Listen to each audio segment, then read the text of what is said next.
Ada satu jenis kesepian yang tak berisik. Ia tak datang dengan tangisan atau teriakan. Ia datang dalam bentuk kunci yang berputar dari luar, nasi bungkus yang diletakkan di lantai, dan senyum yang sempurna, tapi tak pernah menyentuh mata. Ini bukan kisah tentang pengkhianatan yang meledak.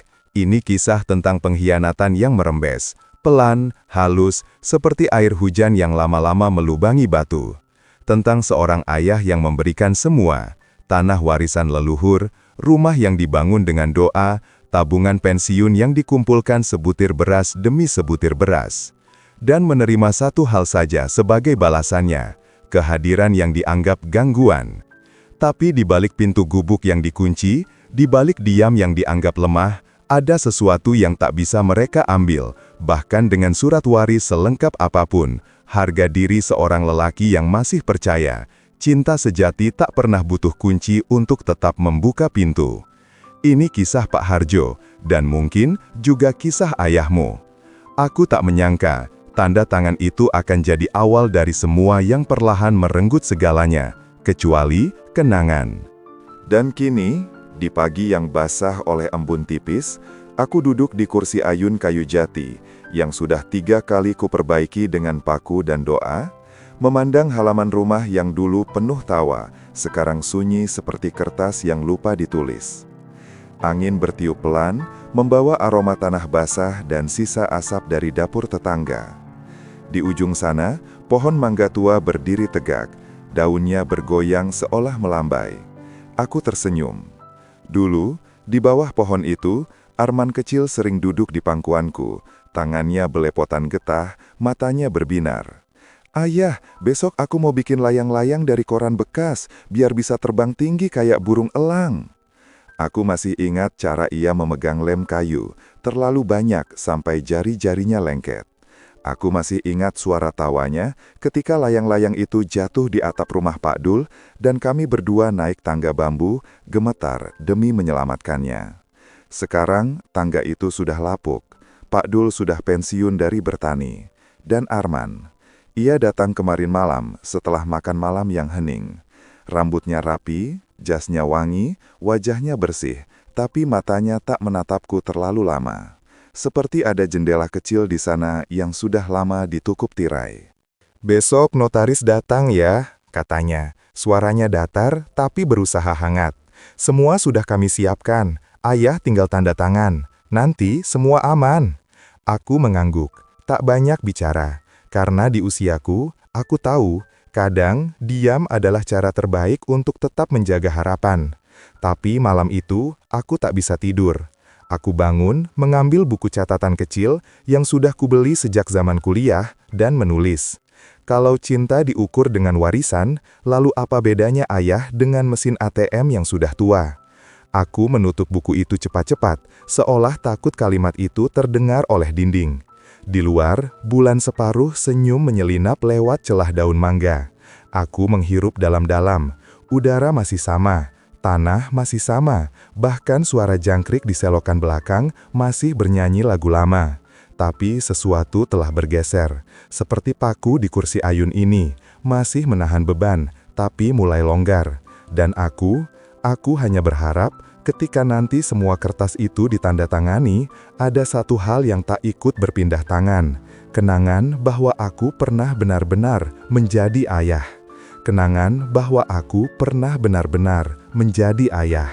Dan pagi ini, kenangan itu kubawa dalam diam, seperti secangkir kopi yang kuminum perlahan di beranda. Hangat di awal, lalu perlahan mendingin, meski cangkirnya masih kupegang erat.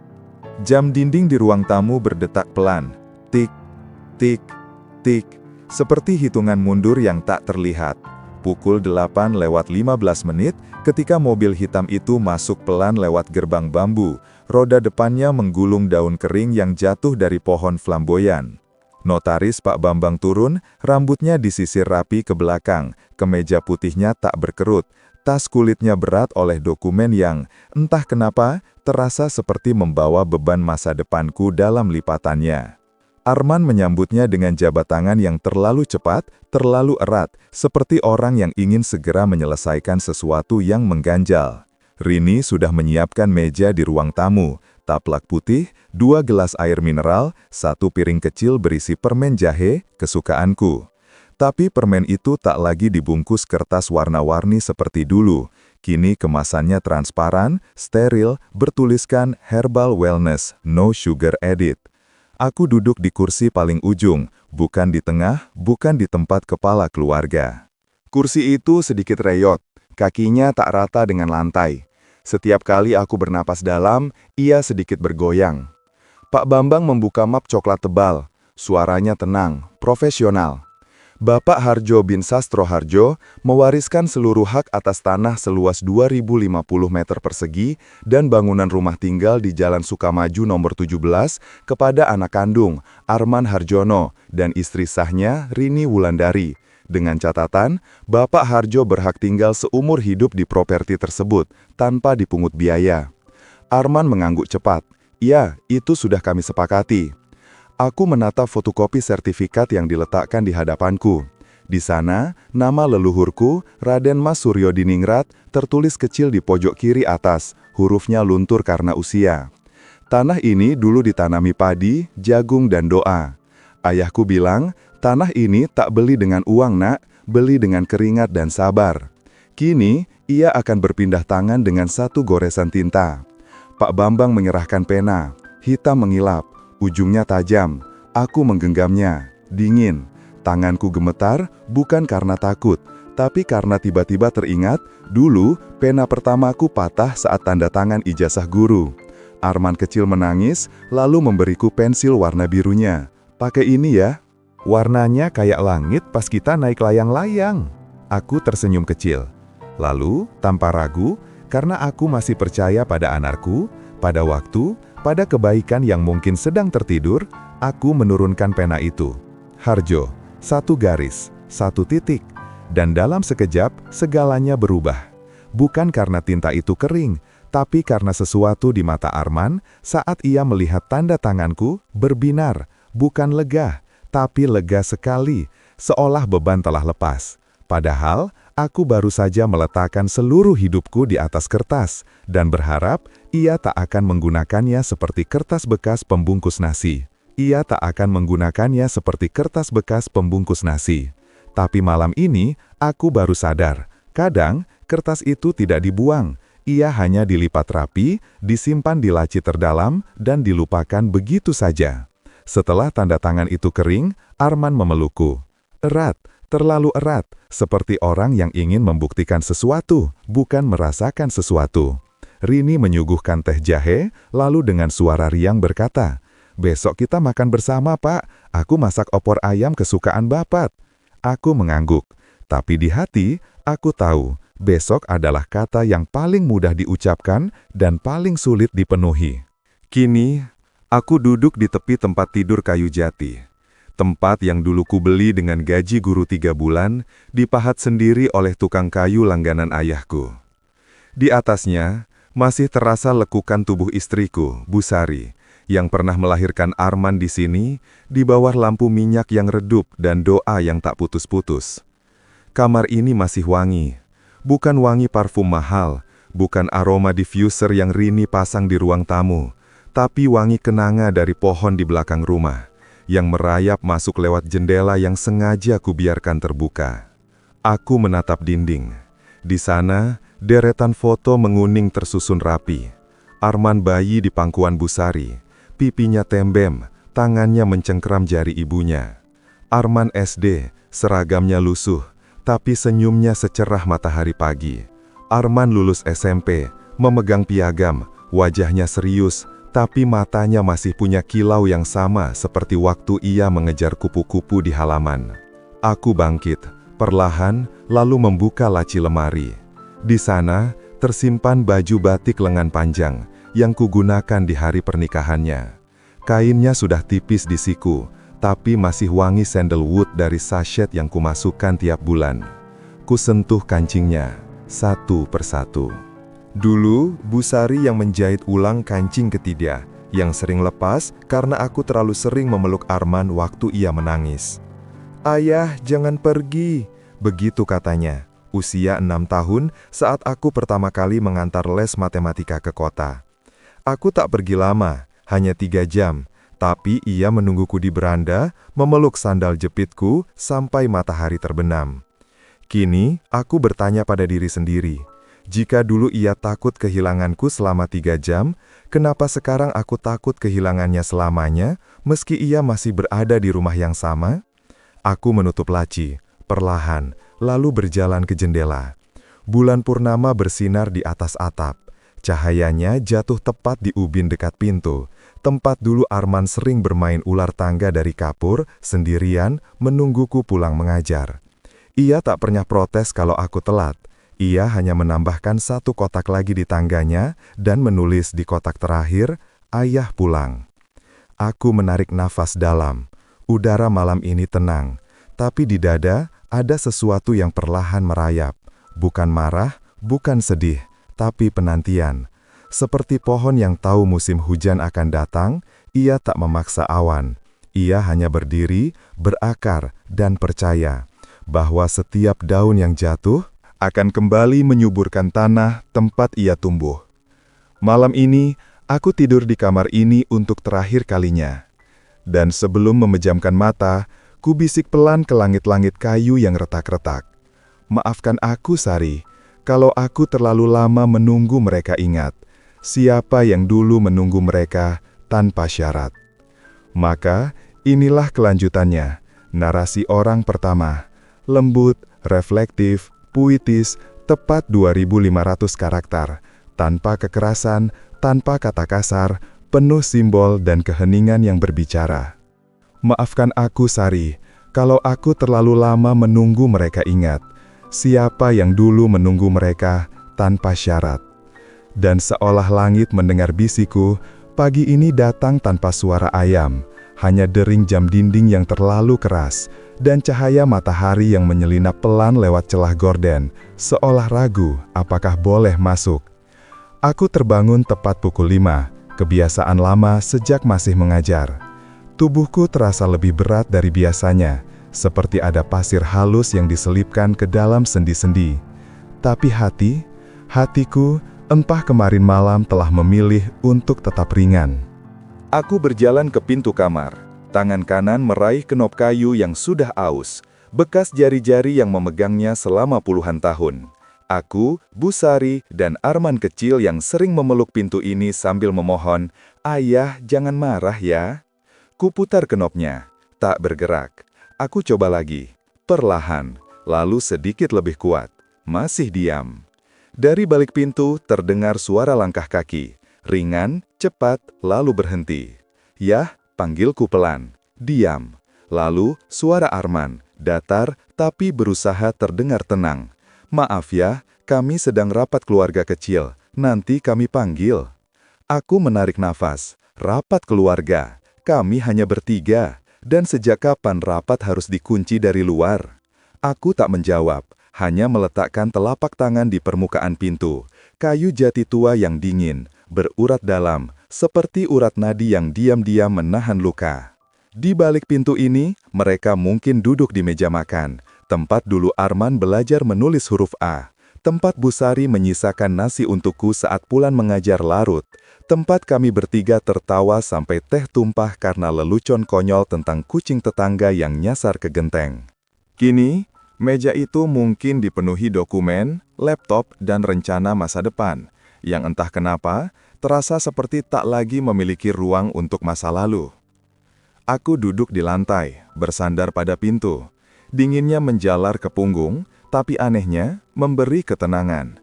Seperti dulu, waktu aku menunggu Arman pulang dari sekolah, duduk di beranda, tanpa suara, hanya dengan keyakinan bahwa ia akan datang. Jam berdetak, 15 menit, 30, 1 jam. Perutku mulai berbisik, tapi aku tak mengetuk lagi. Aku tahu, mengetuk terlalu sering bukan tanda butuh. Kadang, itu tanda kehilangan harga diri. Lalu, dari luar, terdengar suara kursi digeser. Langkah kaki mendekat, pintu terbuka. Rini berdiri di ambang, senyumnya sempurna, rambutnya tersanggul rapi, baju rumahnya tak ada satupun lipatan. Di tangannya, sebuah kardus kecil, bukan nampan, bukan piring keramik tua. Dan di dalamnya, nasi putih, telur dadar tipis, dan sedikit oseng angkung. Sudah kami siapkan, Pak, biar Bapak tidak repot. Ia meletakkan kardus itu di lantai, tepat di depan kakiku. Tidak di tangan, tidak di meja kecil di pojok kamar. Lalu, sebelum menutup pintu lagi, ia berkata pelan, "Oh iya, Pak, mulai besok, Bapak pindah ke gubuk belakang. Kami sudah bersihkan, lebih tenang di sana. Bapak suka berkebun kan?" Pintu menutup, kuncinya berputar.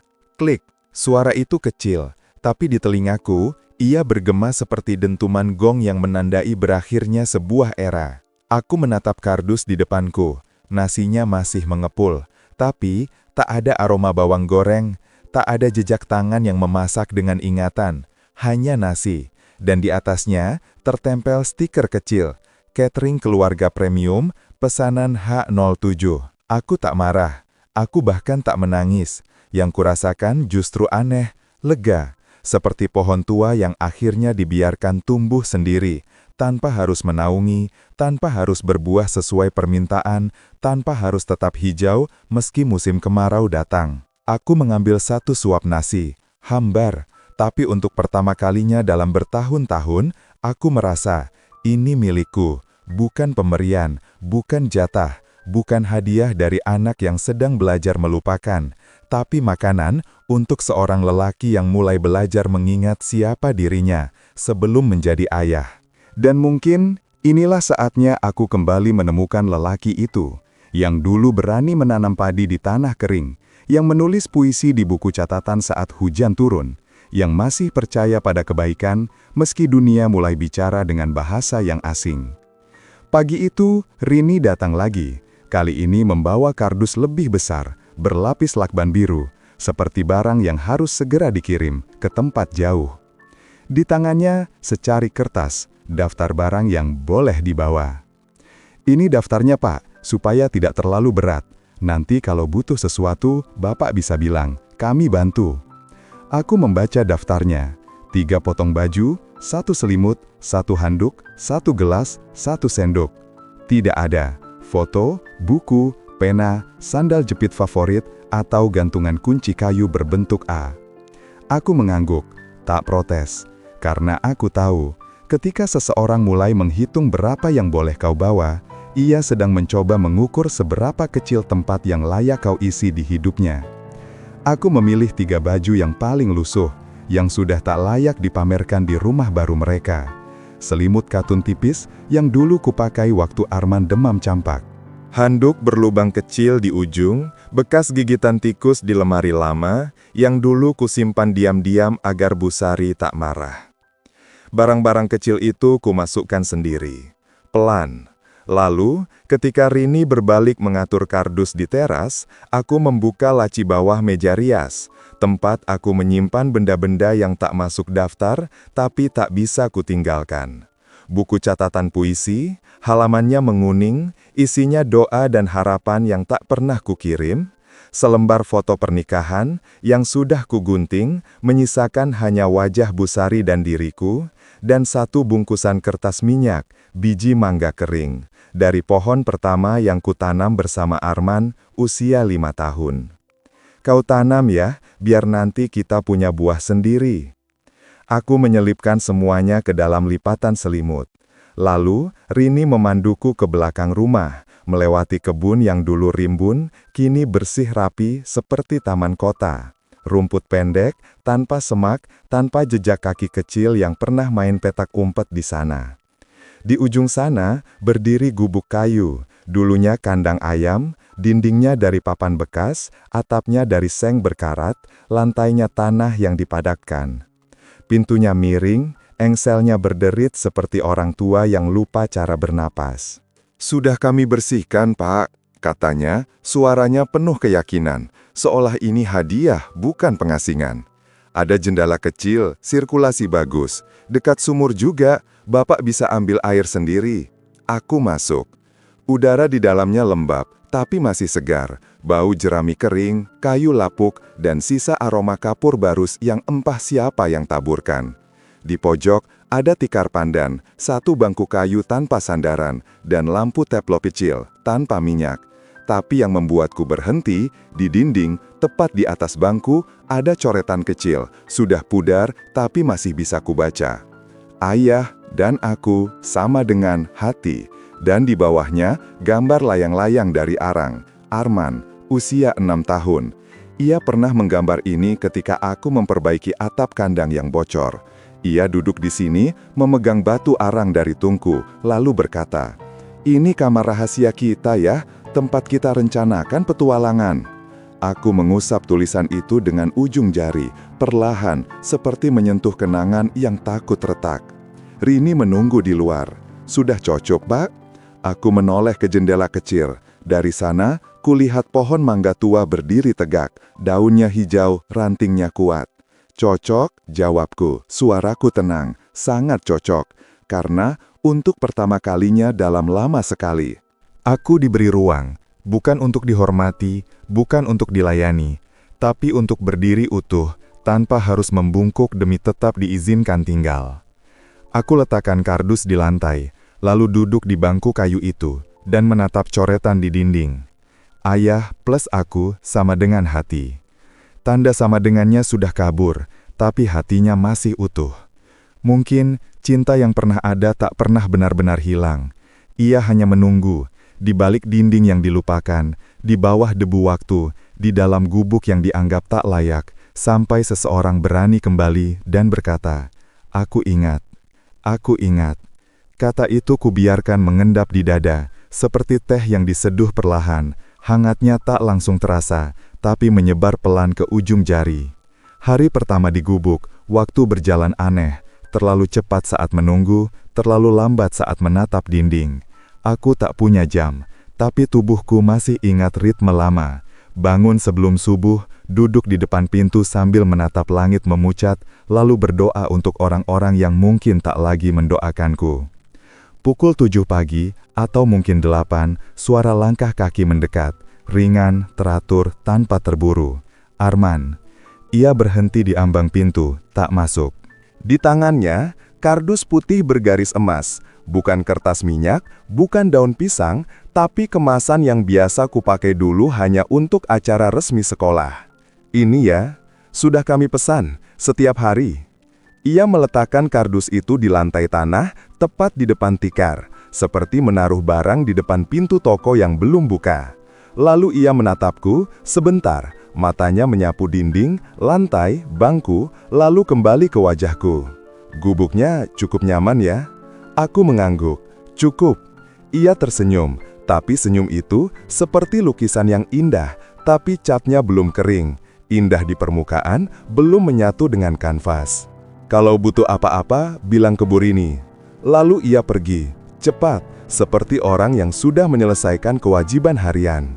Aku menunggu sampai suara sepatunya menghilang di balik semak belukar. Baru kubuka kardus itu. Nasi putih pulen, telur dadar sempurna, tak gosong, tak terlalu tebal. Oseng tempe, irisannya rapi. Semua masih hangat, dibungkus plastik kedap udara, dilengkapi sendok plastik dan tisu basah. Beraroma lemon, bukan jahe atau daun pandan seperti dulu Bu Sari buatkan. Aku makan perlahan. Rasanya enak, bahkan lebih enak dari masakan rumah biasa. Tapi sesuatu mengganjal, bukan di tenggorokan, tapi di dada. Ini bukan makanan dari tangan yang mengingat, ini dari tangan yang menghitung. Di dasar kardus, setelah nasi habis, ada sesuatu yang terselip di bawah lapisan karton dalam. Selembar nota kecil, tercetak rapi. Catering harmoni keluarga, pesanan #A07, paket lansia premium, 1 kali nasi, plus lauk komplit, plus air mineral, plus tisu, 125.000. Kenyamanan keluarga adalah prioritas kami. Aku menatap angka itu. Dulu, untuk 3 porsi makan, nasi, sayur lodeh, telur dan sambal terasi, cukup 7.500. Aku beli beras karungan, cabai dari kebun, telur dari ayam-ayam yang kuternak di sini, di gubuk ini. Dan yang paling berharga, tak ada nota. Yang ada hanya senyum Bu Sari dan tawa Arman yang meminta tambah sambal. Aku lipat nota itu rapi, lalu selipkan ke buku catatan. Di antara halaman puisi berjudul doa untuk orang yang lupa caranya pulang. Malamnya hujan turun, rintik-rintik pelan, seperti bisikan langit yang tak ingin mengganggu. Air merembes pelan dari sambungan seng, jatuh ke ember kecil yang sengaja kusiapkan di pojok. Tuk, tuk, tuk. Suara itu menenangkan. Seperti detak jantung rumah yang sederhana, yang tak perlu sempurna agar layak disebut rumah. Aku menyalakan lampu teplok. Kali ini, minyaknya kuisi dari botol bekas yang kutemukan di gudang. Cahayanya redup, gemetar, tapi jujur. Ia tak berpura-pura terang. Di bawah cahaya itu, aku mengeluarkan biji mangga dari balik selimut. Kering, keras, tapi utuh. Aku genggam erat. "Kau masih hidup ya?" bisikku. Dan entah mengapa, untuk pertama kalinya sejak lama, aku tertawa. Pelan, sendirian. Bukan tawa sedih, bukan tawa getir, tapi tawa yang lahir dari kelegaan. Seperti pohon yang akhirnya dibiarkan berdiri di tanah yang memang miliknya. Bukan di pot yang indah, tapi sempit. Mereka memberiku nasi bungkus, tapi lupa. Aki dulu guru, yang tahu bahwa yang paling bernilai dalam hidup bukan yang dikemas rapi, tapi yang ditanam dengan sabar, lalu dibiarkan tumbuh, meski di tanah yang tak lagi disiram oleh tangan anak sendiri. Aku letakkan biji itu di atas bangku, di samping lampu. Besok, aku akan mulai menggalinya. Di tanah ini, di gubuk ini, di tempat yang mereka anggap terbuang, tapi justru disinilah, untuk pertama kalinya dalam bertahun-tahun, aku merasa, ini milikku, sepenuhnya. Tanpa syarat, tanpa nota, tanpa perlu memohon izin untuk sekadar ada. Untuk sekadar ada.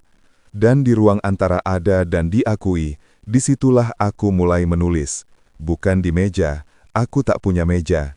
Tapi di atas lutut, dengan buku catatan kecil yang kubeli zaman kuliah dulu, sampulnya sudah lepas, diikat tali rafia yang kuremas dari karung beras bekas. Pertama, aku menulis surat. Untuk Arman. Aku tak pakai pena mahal, cuma pulpen biru yang bocor sedikit di ujung, tinta kadang mengalir terlalu deras, kadang macet, seperti kenangan yang takut keluar. Halaman pertama, anakku, Arman. Kau mungkin heran kenapa ayah tak pernah marah, kenapa tak pernah menuntut, kenapa diam saja ketika pintu dikunci, ketika kardus datang, ketika gubuk ini jadi rumah baru. Aku berhenti, meniup tinta yang hampir menodai kertas, lalu lanjut. Aku diam, bukan karena lemah, tapi karena dulu, waktu kau kecil dan jatuh dari sepeda, kau tak butuh ayah yang berteriak, "Hati-hati." Kau butuh ayah yang sudah berdiri di belakangmu, siap menangkap sebelum kau jatuh lagi. Aku tulis tentang malam-malam tanpa listrik, ketika aku mengajarinya membaca di bawah lampu minyak, huruf B yang sulit diucapkan, dan bagaimana ia akhirnya tertawa ketika menyebut bapak untuk pertama kalinya. Bukan ayah, bukan papi, tapi bapak, dengan mulut belepotan bubur kacang hijau. Aku tulis tentang Bu Sari, tentang tangannya yang kasar karena cuci baju di kali, tapi lembut saat membelai rambut Arman yang demam. Tentang doanya yang panjang di setiap maghrib, "Ya Allah, jadikan anakku orang baik, meski kami tak punya apa-apa." Halaman ke-7. Aku tak menyalahkanmu, nak. Dunia sekarang berbicara dengan bahasa yang berbeda. Kesuksesan diukur dari ukuran rumah, bukan kedalaman pelukan. Kehormatan dihitung dari merek mobil, bukan dari cara kau memanggil orang tuamu. Halaman ke-12, yang terakhir, jika suatu hari kau membaca surat ini, berarti ayah sudah cukup berani untuk menyerahkannya, atau cukup ikhlas untuk tak perlu lagi menyerahkannya. Yang penting, kau tahu, di suatu gubuk kecil di belakang rumah besar yang kau banggakan, ada lelaki tua yang masih menulis namamu di halaman doa, bukan sebagai anak yang gagal mengingat, tapi sebagai anak yang suatu hari, insya Allah, akan kembali pulang. Bukan ke rumah, tapi ke rumah.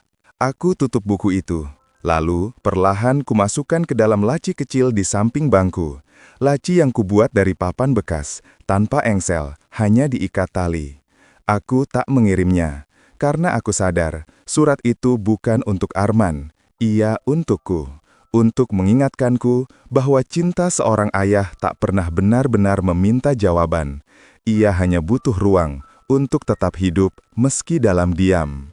Esok paginya, saat mentari menyelinap lewat jendela kecil, aku membuka buku yang lain, yang lebih tipis, berisi puisi-puisi pendek untuk murid-muridku dulu.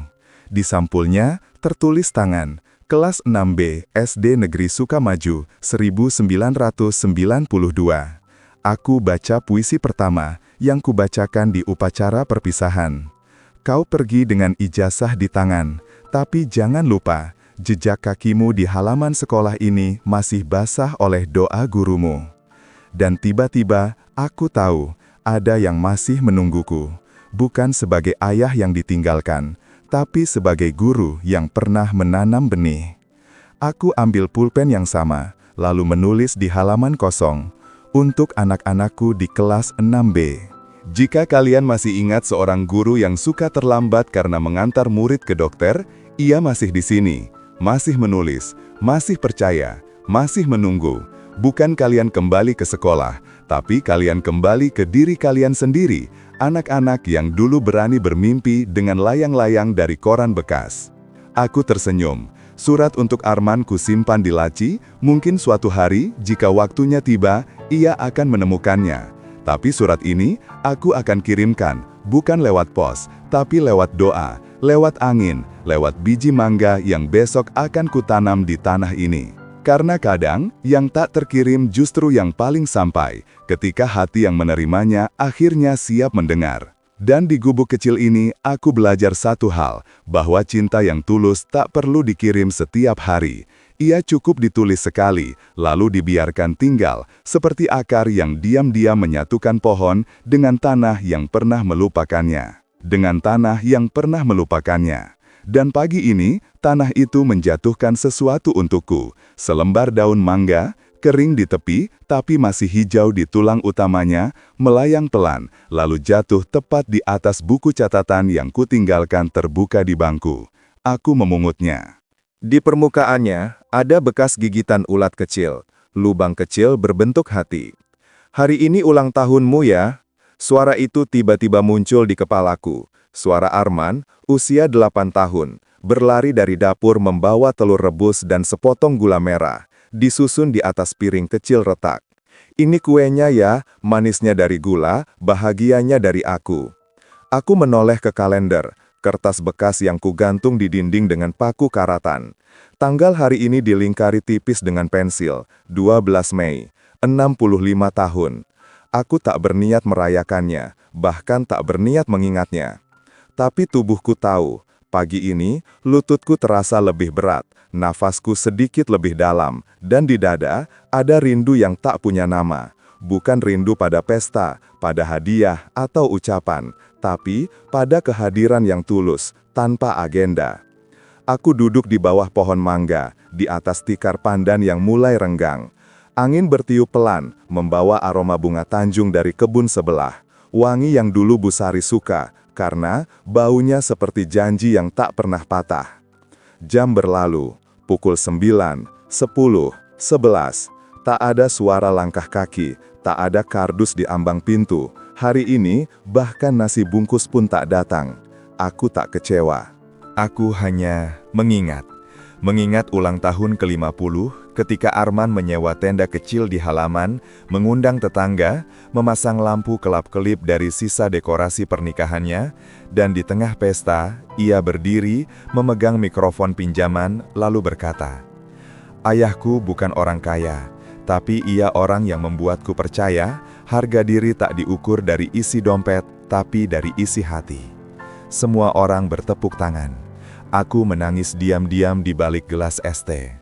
Kini, tenda itu sudah lama dijual, lampu kelap-kelipnya entah di mana, dan kata-kata itu mungkin sudah terhapus oleh rapat, laporan, dan rencana renovasi rumah.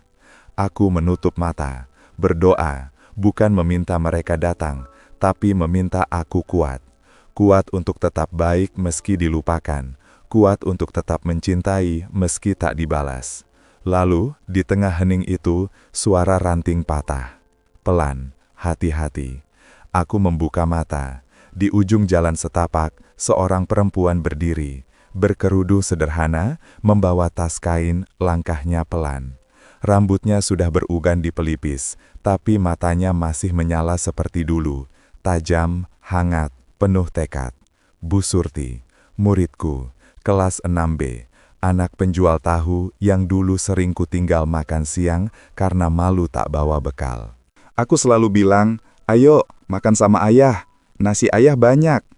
Ia tersenyum ketika melihatku, senyum yang sama, yang dulu muncul saat ia akhirnya bisa membaca puisi tanpa salah satu huruf pun.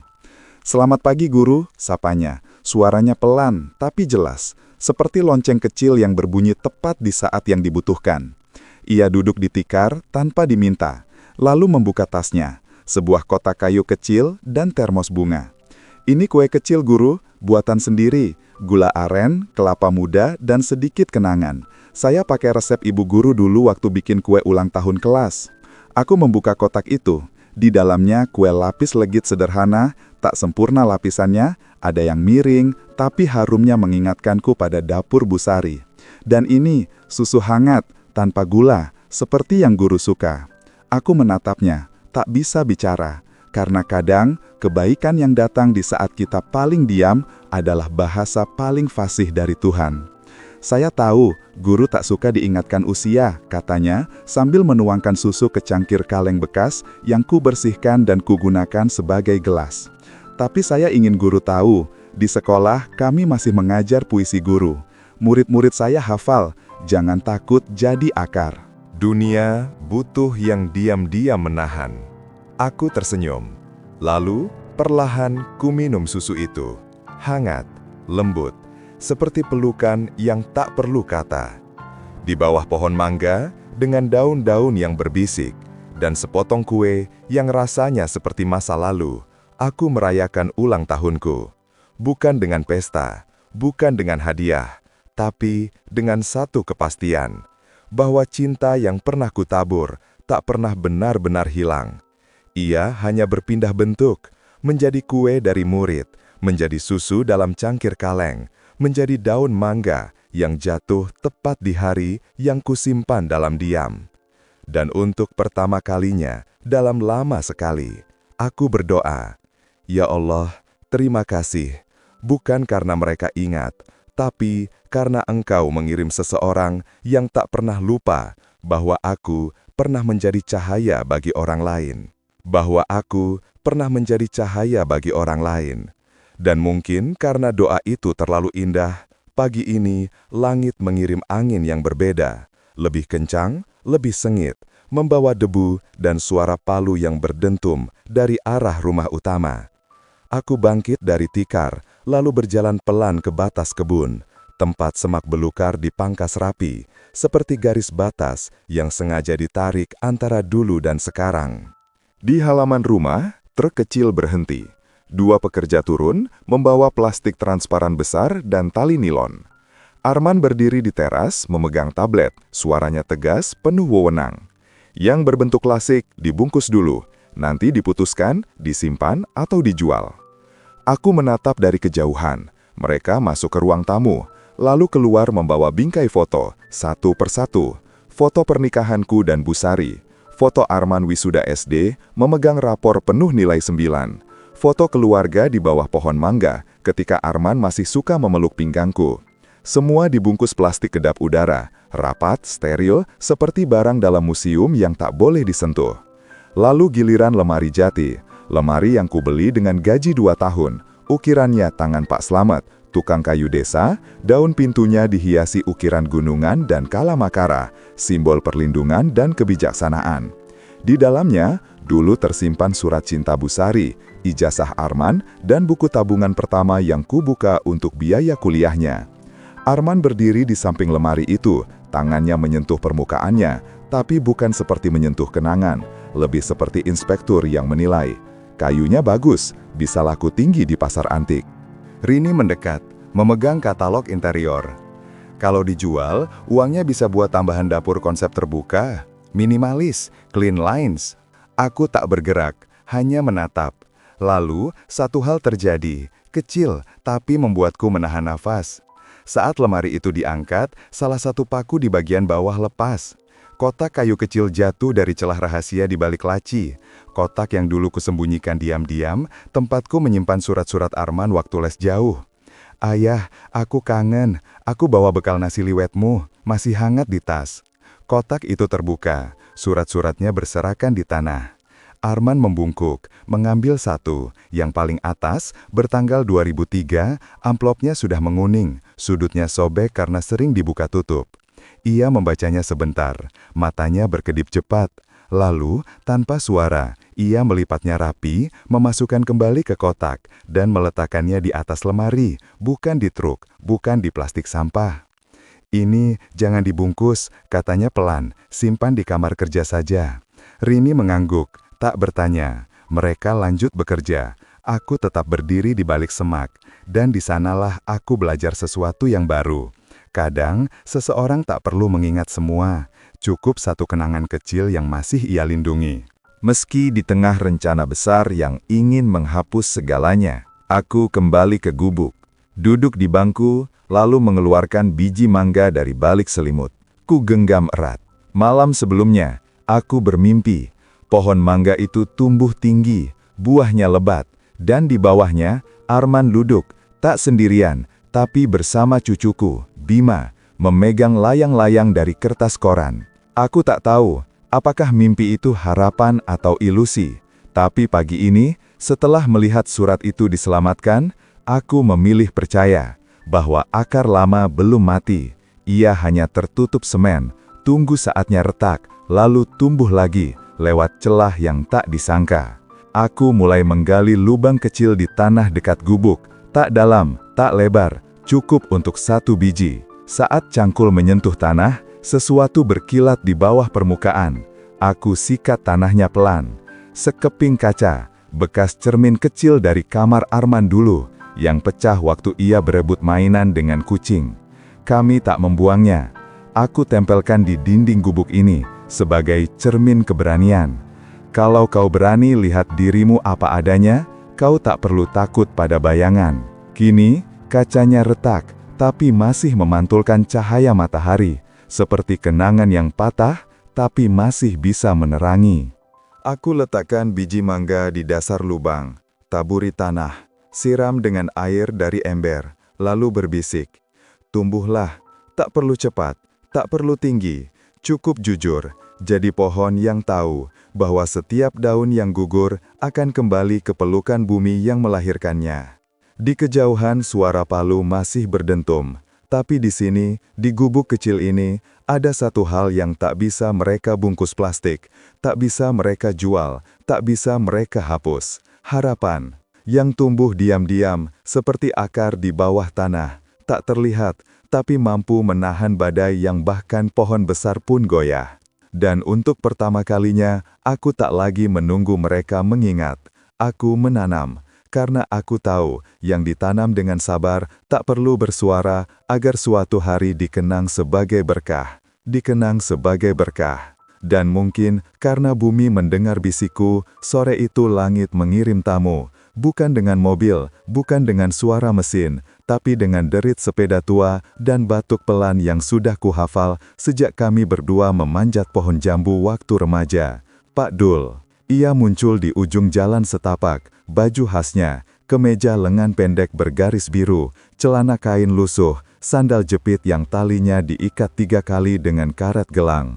Dan mungkin, karena bumi mendengar bisikku, sore itu langit mengirim tamu, bukan dengan mobil, bukan dengan suara mesin, tapi dengan derit sepeda tua dan batuk pelan yang sudah kuhafal sejak kami berdua memanjat pohon jambu waktu remaja.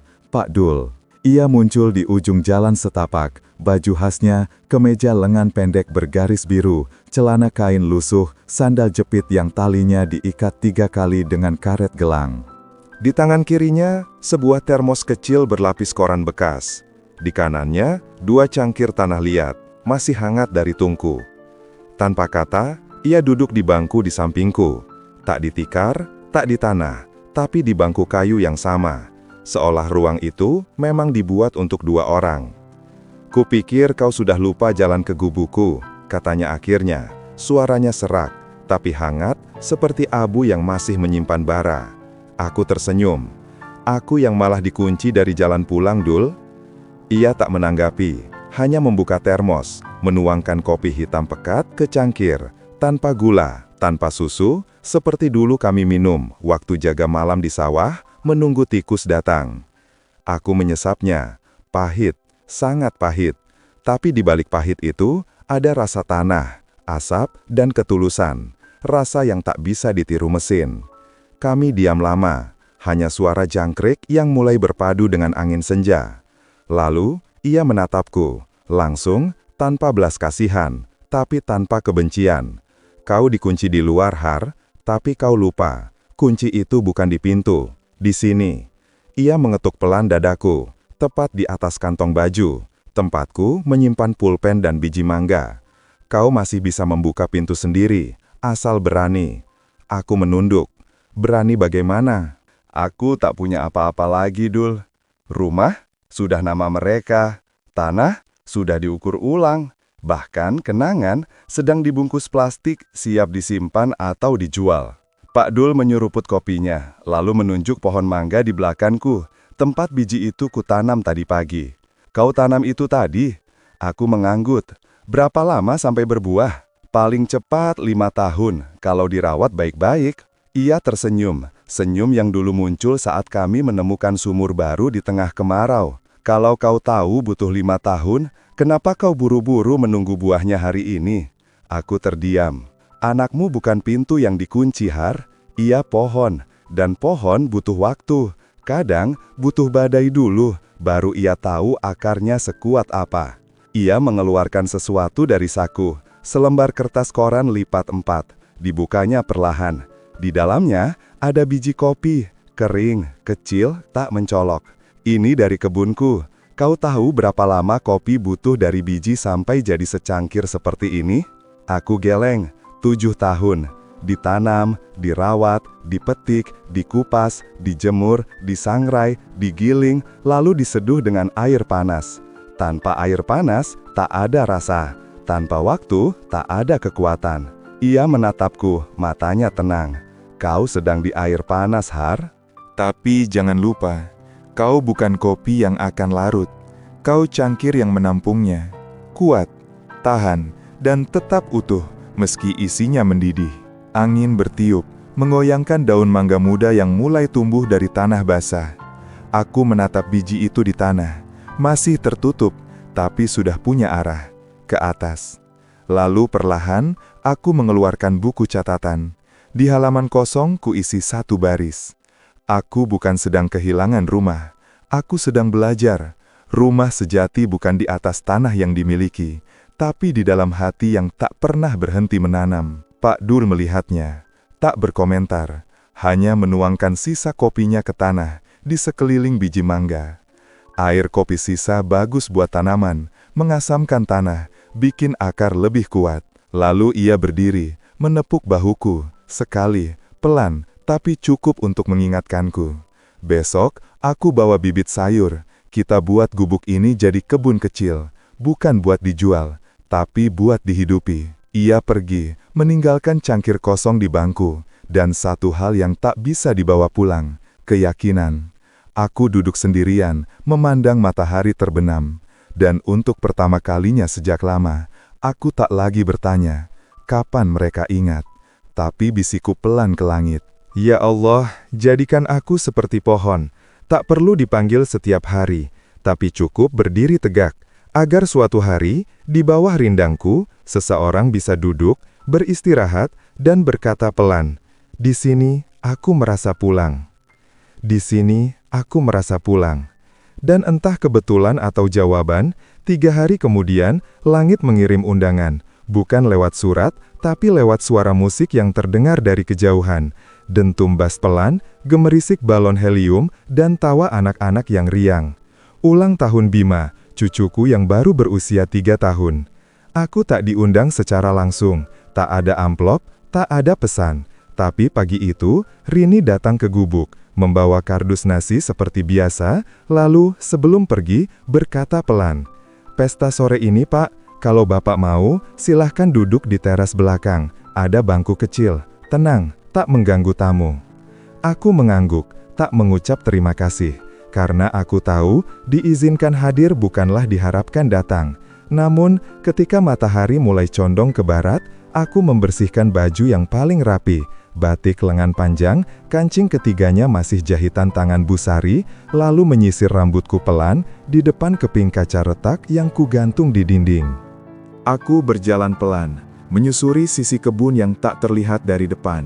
Tempat semak masih liar, tempat ayam-ayam dulu berkeliaran, tempat Arman pertama kali belajar melempar batu ke sungai kecil. Dan di sana, di teras belakang rumah yang kini berubah menjadi panggung mini dengan latar belakang tulisan Happy Third Bima dalam huruf balon emas, aku melihatnya. Sebuah bangku kayu kecil, sengaja diletakkan terpisah, agak jauh dari meja tamu, di bawah naungan rindang pohon flamboyan tua.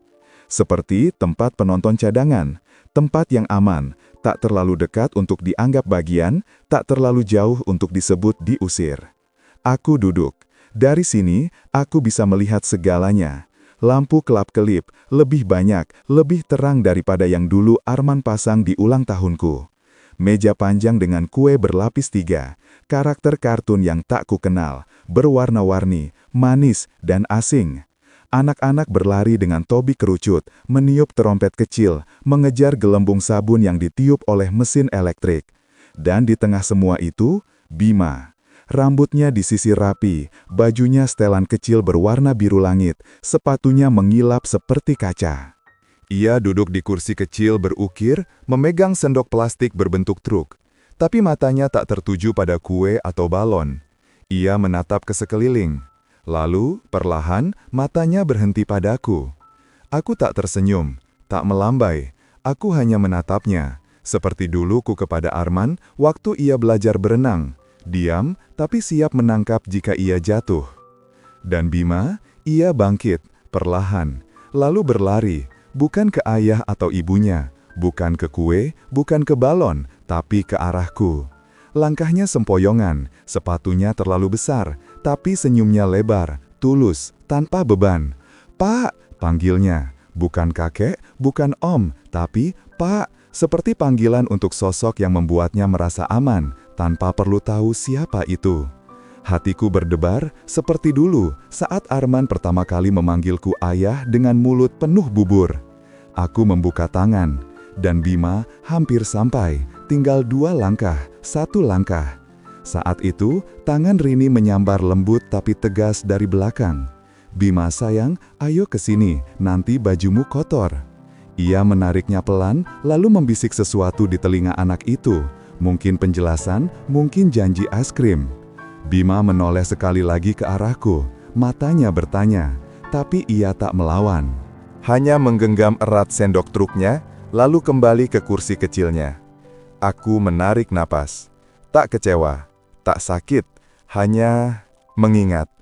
Mengingat waktu Arman seumuran Bima, ia juga pernah ditarik oleh Bu Sari yang khawatir ia terlalu lama bermain di lumpur. Tapi setelah tamu pulang, di malam yang sunyi, ia datang ke kamarku, membawa cacing kecil dalam toples. "Ini buat ayah, biar ayah tahu, aku berani, pegang, yang lain takut." Aku tak tahu apakah Bima nanti akan punya kesempatan seperti itu. Tapi sore itu, ketika pesta mulai redup, ketika balon-balon mulai kempes dan musik berhenti, aku melihat sesuatu di tanah, dekat bangku tempatku duduk. Selembar kertas bergambar, dibuat dengan krayon warna-warni. Aku memungutnya. Di atasnya, gambar sederhana. Seorang lelaki tua dengan rambut putih duduk di bawah pohon besar. Di sampingnya, anak kecil memegang layang-layang. Di atasnya, tulisan goyah. "Pak plus aku sama dengan Bima." Dan di pojok bawah, huruf kecil. Tak selesai, tapi bisa kubaca. "Pak, ajari aku main." Aku tak tahu siapa yang membantunya menulis, tapi aku tahu tangan kecil itu yang memegang krayon. Aku lipat kertas itu perlahan, bukan di buku catatan, tapi di dalam dompet kulit lusuh, di samping foto Bu Sari yang sudah kugunting. Di sana, kini ada 3 hal yang tak bisa dijual. Sebuah foto, sebuah surat, dan sebuah gambar yang mengingatkanku bahwa cinta sejati tak pernah butuh izin untuk tumbuh. Ia tumbuh diam-diam, di celah waktu yang dilupakan, di antara balon yang kempes, di atas kertas yang tak sempurna, seperti akar yang menembus semen hanya demi menyentuh tanah yang dulu menumbuhkannya. Dan untuk pertama kalinya sejak lama, aku tak lagi bertanya, apakah aku masih ayah? Tapi aku tahu, dalam goresan krayon biru yang belum kering, dalam langkah kecil yang nyaris sampai, dalam bisikan yang tertahan di bibir seorang anak, aku masih diperlukan. Bukan sebagai pemilik rumah, bukan sebagai pemberi warisan, tapi sebagai pak yang mungkin suatu hari akan diajak bermain layang-layang oleh cucu yang tak tahu sejarah, tapi tahu, di pelukan lelaki itu, ia merasa seperti pulang. Ia merasa seperti pulang. Dan mungkin, karena hati kecil Bima masih berbicara jujur, esok paginya, sesuatu yang lama ku cari, tak sengaja ku temukan. Aku sedang membersihkan daun kering di sekitar pohon mangga muda, ketika angin bertiup kencang dari arah garasi. Suara mobil menyala, lalu pintu garasi terbuka pelan. Arman keluar, membawa kunci mobil, dan di gantungan besinya, sesuatu berkilat di bawah sinar matahari. Aku berhenti menyapu. Di sana, menggantung, kecil, sederhana, tak mencolok di antara stiker merek mobil mahal dan gantungan kulit berlogo, sepotong kayu jati, diukir tangan, berbentuk huruf A. Gantungan kunci itu, yang kubuat sendiri waktu Arman masuk SD, dari sisa kayu lemari jati, diukir semalam suntuk dengan pahat tumpul, lalu diamplas halus agar tak melukai tangannya yang kecil. Di bagian belakang, kusembunyikan ukiran kecil, untuk anakku yang berani bermimpi.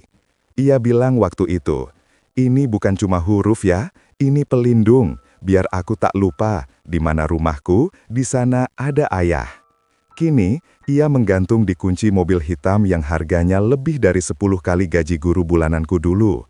Aku menatapnya, bukan dengan marah, bukan dengan kecewa, tapi dengan rasa haru yang aneh, lega, karena ia tak dibuang, tak dijual, tak disimpan di laci bersama barang ketinggalan zaman. Ia dipakai setiap hari. Setiap kali Arman menyalakan mesin, ia memegang kayu itu. Meski mungkin, ia sudah lupa siapa yang mengukirnya dan untuk apa. Tapi tangan ingat. Tangan selalu ingat lebih lama daripada pikiran. Aku kembali ke gubuk, lalu membuka laci kecil di samping bangku, tempatku menyimpan surat untuk Arman yang tak pernah kukirim. Di balik tumpukan kertas, ada satu benda yang kusimpan diam-diam. Cetakan lilin dari huruf A yang kugunakan dulu untuk mengukir kayu itu. Lilinnya sudah retak, tapi bentuknya masih utuh. Aku memegangnya erat, dingin, tapi di dalamnya rasa hangat masa lalu, aroma serbuk kayu, keringat di pelipis, dan tawa Arman kecil yang menungguku selesai sambil berjanji. Nanti, kalau aku punya mobil, ini yang pertama ku gantung ya. Malam itu, hujan rintik-rintik turun, seperti malam ketika Arman lahir. Aku duduk di bangku, lampu teplok menyala redup, dan aku menulis di buku catatan. Bukan surat, bukan puisi, tapi satu kalimat yang kuserahkan pada keheningan. Benda bisa berpindah tangan, tapi makna, ia hanya berpindah bentuk, menjadi doa yang tak terucap, menjadi kebiasaan yang tak disadari, menjadi gantungan kunci yang masih dipakai, meski pemiliknya lupa mengapa. Aku menutup buku, lalu perlahan mengeluarkan kertas gambar Bima dari dompet. Gambar Pak plus aku sama dengan Bima. Aku letakkan di atas cetakan lilin. 2 generasi, 2 huruf, 1 akar. Dan di sanalah untuk pertama kalinya keputusan itu lahir, tanpa drama, tanpa suara. Aku tak akan menunggu mereka meminta maaf. Aku tak akan menuntut mereka mengingat. Aku akan pergi. Bukan karena kalah, tapi karena menang. Menang melawan keinginan untuk tetap tinggal demi sekedar dilihat.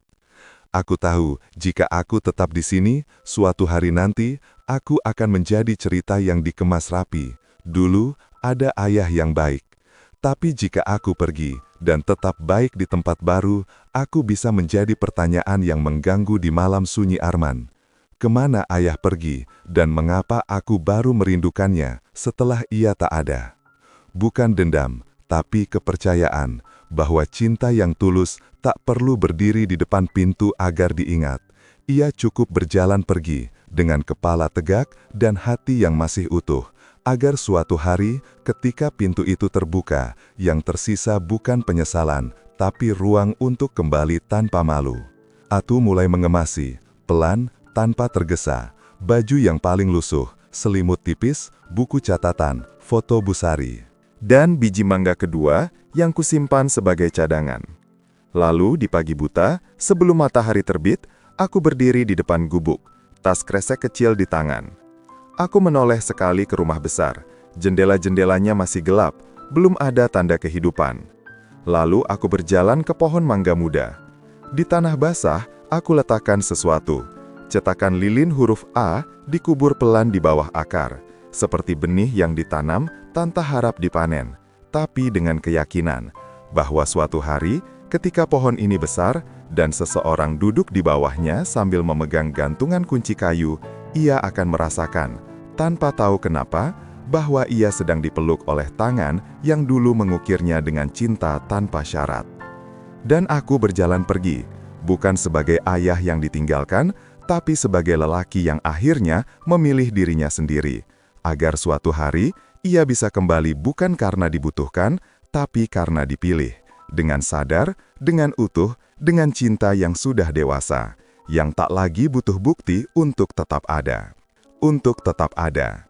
Dan entah bagaimana, meski aku telah pergi diam-diam sebelum fajar, meninggalkan gubuk dengan pintu terbuka dan lampu teplok masih hangat, jejakku tak lenyap begitu saja. 3 hari kemudian, Bu Surti, yang tak bisa menghubungiku karena aku tak punya telepon, melakukan sesuatu yang tak pernah kuduga. Ia membacakan puisiku di upacara bendera. Bukan puisi tentang pahlawan, bukan tentang kebangsaan, tapi yang kubuat di malam terakhir di gubuk dengan tangan gemetar dan hati yang akhirnya lega. Ayah yang menjadi akar. Ia tak pernah minta dipajang di dinding, ia rela dikubur diam-diam di bawah tanah, agar rantingmu bisa menyentuh langit tanpa takut patah. Kau panggil ia tua, kuno, penghalang, tapi tiap kali kau berdiri tegak, itu bukan kakimu yang kuat, tapi akarnya yang memilih tak bersuara. Jangan tunggu ia layu untuk kau sirami, jangan tunggu ia tiada untuk kau sebut namanya. Karena cinta yang paling setia adalah yang tak pernah meminta bukti. Ia hanya butuh satu hal, kau pulang sebelum terlambat. Aku tahu semua ini karena seorang murid kelas 5, yang kebetulan cucu Pak Dul, datang menemuiku di gubuk bambu pinggir sawah, tempat aku kini tinggal sementara. Anak itu membawa handphone pinjaman, layarnya retak, tapi matanya berbinar. Buru Harjo, Bu Surti bilang, ini puisi Bapak, videonya viral Pak, semua nangis. Ia memperlihatkan layar. Di sana, Bu Surti berdiri di podium sekolah. Mikrofon kecil di tangan, suaranya gemetar di bait terakhir. Di belakangnya, murid-murid berdiri diam. Tak ada yang main HP, tak ada yang bergurau. Beberapa menyeka mata. Seorang guru laki-laki di barisan depan menunduk, bahunya bergetar pelan. Video itu sudah dibagikan ribuan kali. Komentarnya membanjir. Ini ayah saya. Maafkan aku ya. Besok aku pulang kampung. Aku tak menangis. Aku hanya duduk di tikar pandan, menatap layar itu lama. Seperti menatap bayangan diri sendiri yang akhirnya berani bicara. Lalu, anak itu berkata pelan. Ada yang mau Bapak dengar? Ia memutar ulang. Kali ini, di detik ke-27, saat kamera tanpa sengaja menangkap sesuatu di latar. Sebuah mobil hitam berhenti di luar gerbang sekolah. Pintu pengemudi terbuka. Arman turun, jasnya tak rapi, rambutnya acak-acakan, wajahnya pucat. Ia berdiri di sana, tak masuk, hanya menatap layar proyektor yang terpasang di aula terbuka, di mana puisiku diproyeksikan besar, hurufnya tegas seperti ukiran di batu. Dan ketika baris, kau pulang sebelum terlambat, dibacakan, ia menggenggam sesuatu di tangan, gantungan kunci kayu berbentuk A, dan menempelkannya pelan ke dada. Seperti orang yang baru saja menemukan kunci untuk pintu yang lama dikiranya sudah rusak. Anak itu mematikan layar. Senja mulai turun, menyapu sawah dengan warna emas. Bu Surti bilang, Puisi itu tak dikasih nama penulis, tapi semua orang tahu, Pak. Aku menarik napas.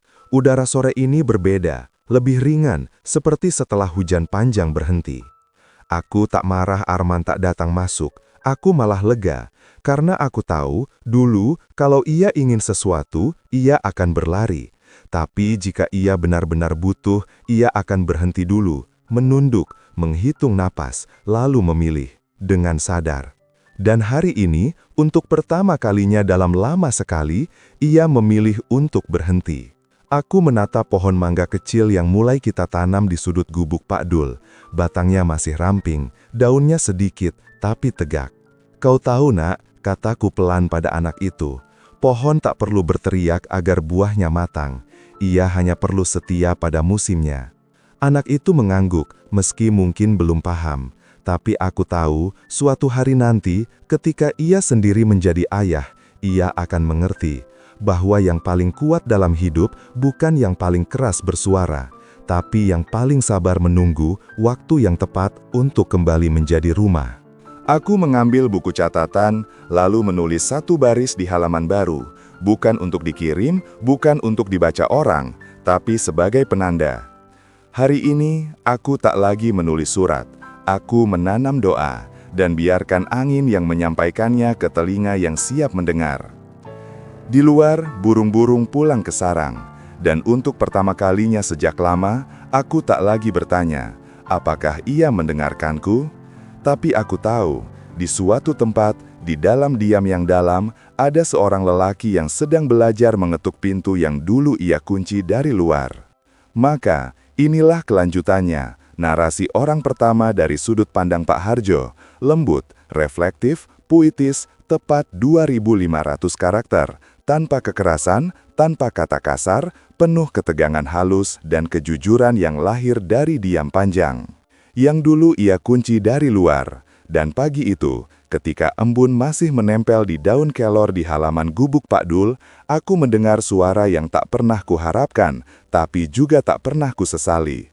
Langkah kaki pelan, ragu, di jalan setapak, bukan sepatu kulit yang biasa dipakai ke kantor.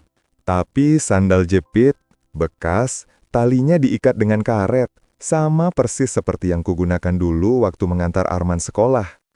Aku tak menoleh. Aku hanya terus menyiram bibit kangkung kecil yang kutanam di drum bekas. Airnya jernih, mengalir pelan, seperti waktu yang akhirnya mau bicara. Lalu, di balikku, suara itu, ya, satu kata, tapi di dalamnya ada 1000 hari yang tak terucap. Aku mematikan keran, perlahan, lalu menoleh. Arman berdiri di sana, jasnya tak dipakai, kemejanya lengan digulung, wajahnya lelah, matanya bengkak seperti orang yang baru saja menangis diam-diam di mobil. Di tangannya, tak ada kardus, tak ada map, tak ada dokumen. Hanya gantungan kunci kayu, dipegang erat seperti jimat. Ia tak mendekat, tak duduk, hanya berdiri di ujung tikar, seperti orang asing yang tak yakin boleh masuk. Saya mencari Bapak, katanya pelan. Tak di gubuk lama, tak di rumah Pak Dul. Sampai akhirnya Pak Dul bilang, Bapak di sini. Aku mengangguk, tak berkata apa-apa. Karena aku tahu, kadang diam adalah ruang yang paling dibutuhkan agar kebenaran bisa bernafas. Ia menatap tanah, lalu perlahan mengangkat wajahnya. Saya dengar puisi itu. Aku menunggu. Saya baca ulang surat-surat lama yang Bapak tulis waktu saya les di kota. Saya simpan semua, bahkan yang sobek. Suara itu bergetar, bukan karena lemah, tapi karena jujur. Saya pikir, dengan memberi Bapak nasi bungkus, dengan menyediakan gubuk, saya sudah cukup. Saya pikir, menghormati itu artinya memberi cukup, tapi ternyata, ia berhenti, menelan ludah. Lalu, seperti membuka pintu yang lama berkarat, ia berkata, ternyata yang Bapak butuhkan bukan cukup ya, tapi masih. Aku menatapnya, dan untuk pertama kalinya dalam bertahun-tahun, aku melihatnya bukan sebagai anak yang mengkhianati, tapi sebagai lelaki yang sedang belajar bahwa cinta bukan transaksi, tapi kehadiran. Saya tahu tak ada kata maaf yang cukup, lanjutnya, suaranya semakin pelan. Tapi saya datang bukan untuk meminta Bapak kembali ke rumah. Saya datang untuk bertanya satu hal. Ia menggenggam gantungan kunci itu lebih erat. Bolehkah saya masih memanggil Bapak Ayah? Angin berhenti, jangkrik diam, bahkan air di drum bekas seolah menahan riak. Aku tak menjawab cepat, karena pertanyaan itu sederhana tapi sedalam sumur. Bukan minta izin, ia minta kesempatan. Aku berjalan pelan ke bangku bambu, lalu duduk. Menepuk tempat di sampingku, bukan perintah, bukan paksaan, hanya undangan. Arman ragu. Lalu, perlahan, ia maju. Duduk. Jarak kami selebar telapak tangan, cukup dekat untuk merasakan, cukup jauh untuk menghormati. Aku menatap matanya, dan di sana aku melihat anak kecil yang dulu gemetar waktu pertama kali naik sepeda tanpa roda bantu. Aku tak minta rumah, kataku akhirnya. Suaraku tenang, seperti air yang sudah jernih setelah lama diendapkan. Tak minta tanah, tak minta kembali ke kamar lama. Ia menunduk. Aku hanya minta satu hal, dipanggil ayah. Bukan pak, bukan om, bukan bapak, tapi ayah. Seperti dulu kamu panggil waktu sakit campak, waktu kau peluk aku dan bilang, ayah jangan pergi. Matanya berkaca-kaca, tapi ia tak mengelap. Biarkan air itu turun, bukan sebagai penyesalan, tapi sebagai bukti. Hatinya masih hidup. Saya takut, bisiknya. Takut Bapak tak mau lagi. Atu menatap pohon mangga kecil di sudut. Daunnya berkibar pelan, seolah mengangguk. Anakku, kataku, dan untuk pertama kalinya dalam lama sekali, aku memanggilnya begitu, tanpa ragu, tanpa beban. Pohon tak pernah marah pada ranting yang patah. Ia hanya menunggu sampai ranting itu siap tumbuh lagi dari tempat yang sama.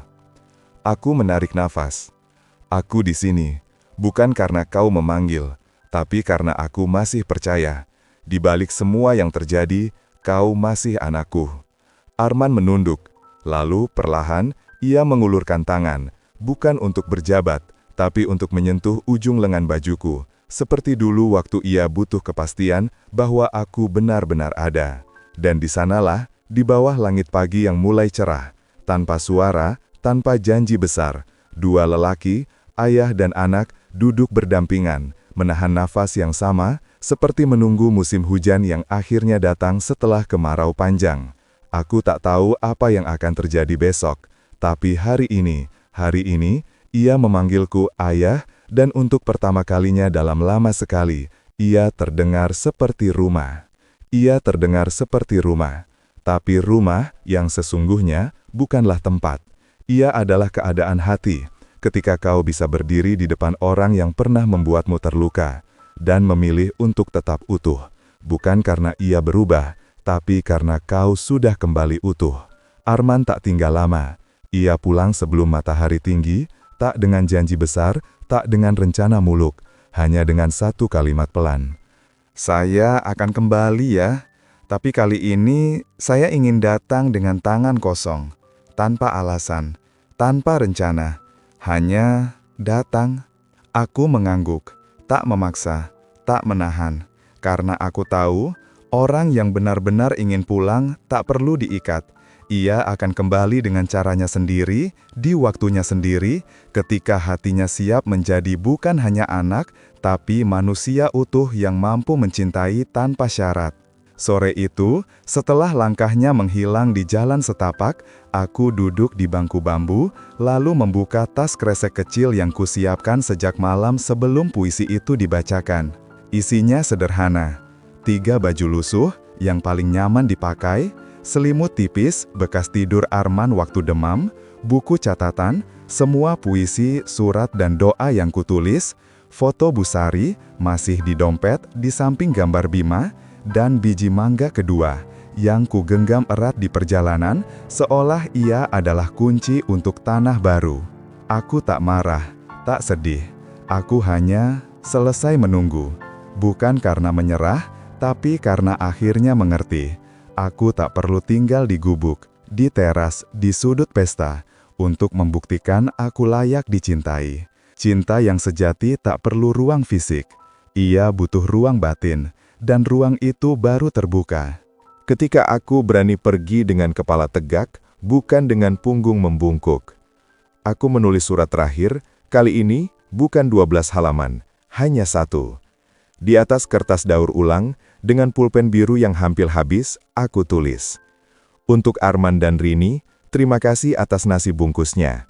Hangatnya cukup mengisi perut. Tapi yang paling aku syukuri, kalian memberiku ruang untuk mengingat siapa aku sebelum menjadi ayah. Aku pergi, bukan karena kalian mengusir, tapi karena aku akhirnya berani memilih diriku sendiri, agar suatu hari, jika kalian memanggilku ayah, panggilan itu lahir dari kesadaran, bukan kebiasaan. Jangan cari aku, tapi jika suatu hari kalian bertanya, di mana rumah? Jawabannya bukan di alamat, tapi di hati yang masih mau mengetuk, pelan, jujur, tanpa pamrih. Aku baik-baik saja, bahkan lebih dari itu. Ayah. Aku letakkan surat itu di atas meja kayu di gubuk lama, tempatku dulu duduk menunggu Arman pulang sekolah. Di sampingnya, ku tinggalkan satu benda kecil, gantungan kunci kayu berbentuk A, yang sengaja ku bawa dari tangan Arman kemarin, lalu ku sembunyikan semalam.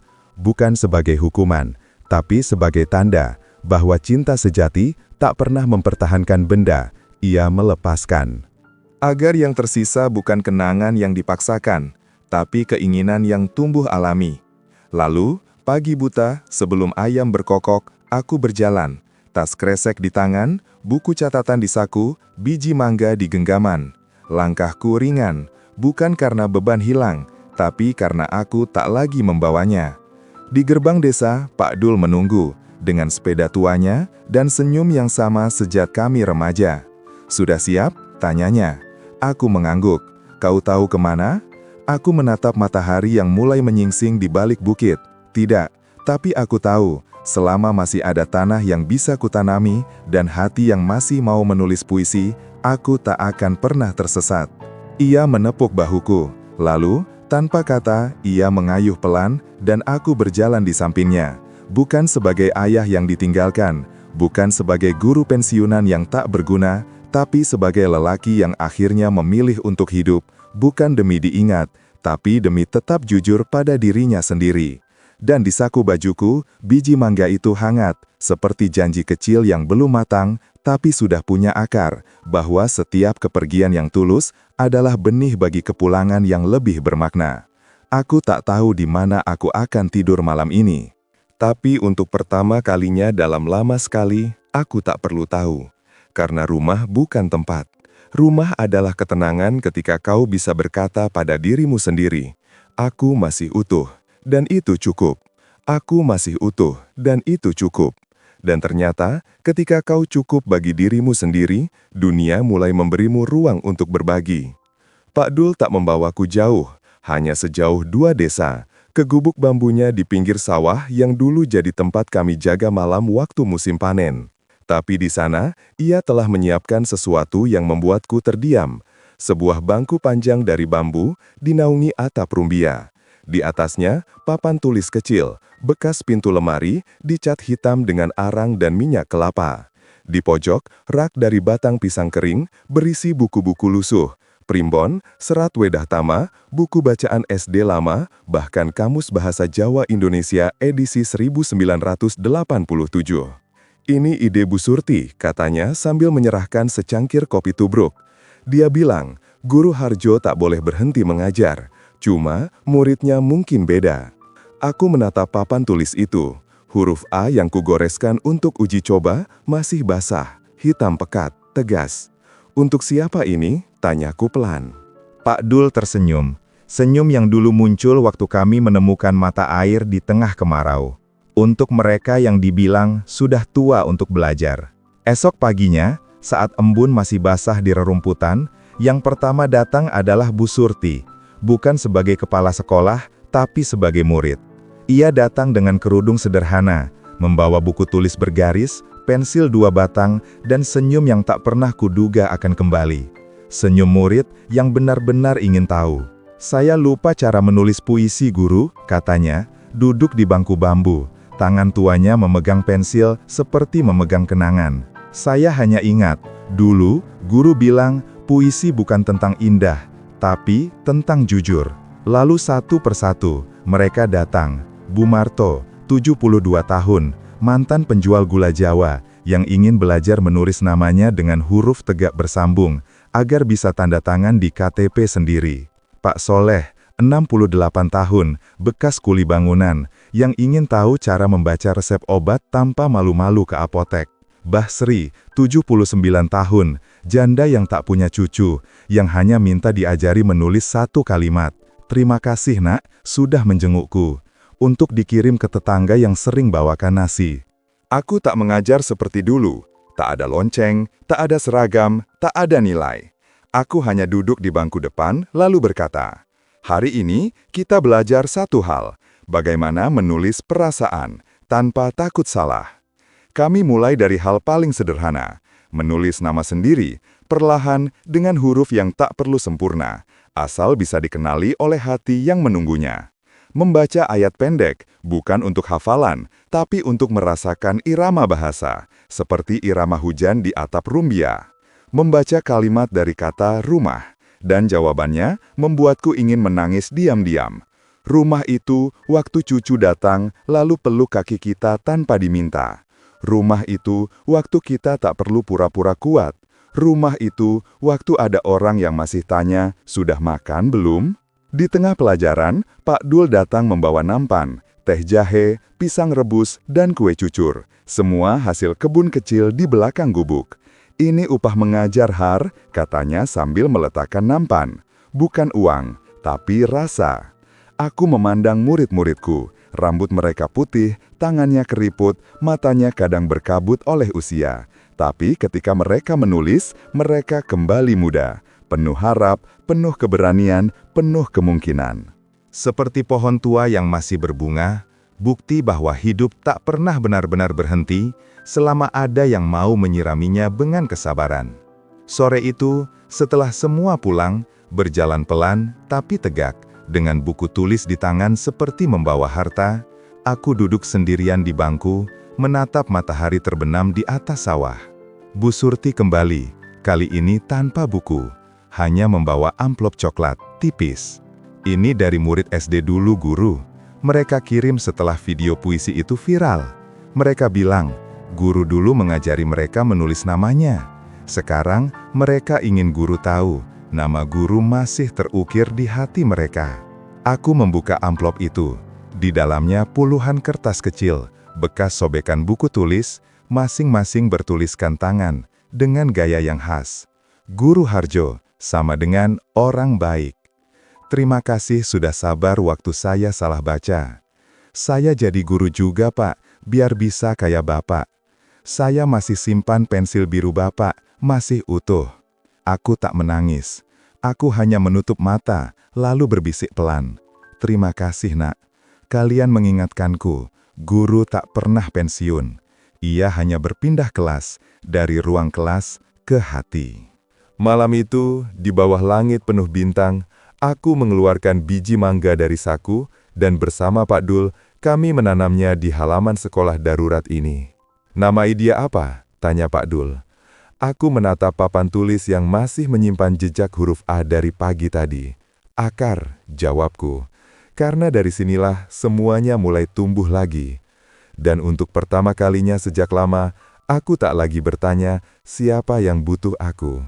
Tapi aku tahu, di bangku bambu ini, di tangan-tangan tua yang belajar menulis namanya, di kertas-kertas kecil yang dikirim dari jauh, aku dibutuhkan.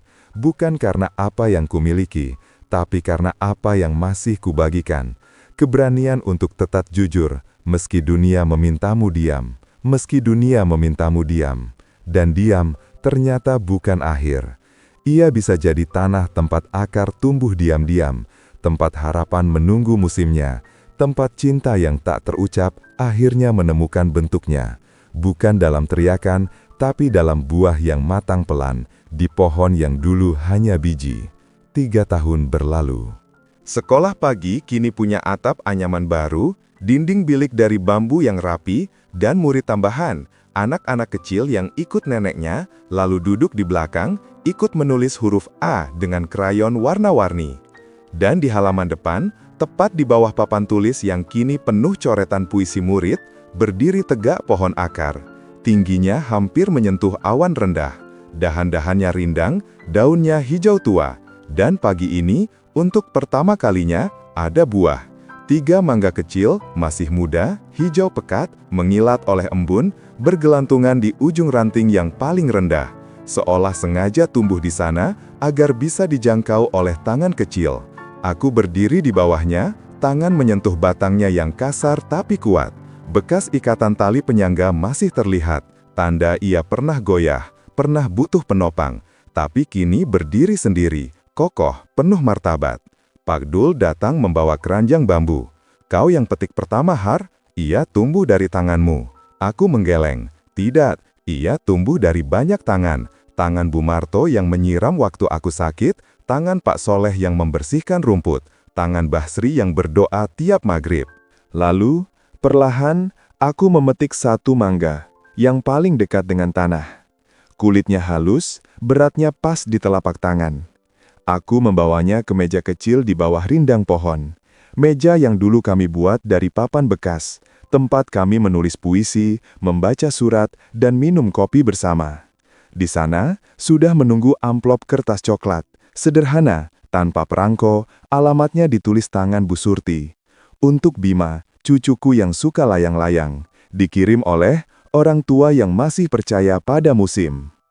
Aku membuka buku catatan, halaman yang dulu kugunakan untuk surat yang tak terkirim, lalu menulis, kali ini tanpa ragu. Nak Bima, kau mungkin tak ingat wajahku, tapi aku ingat suaramu.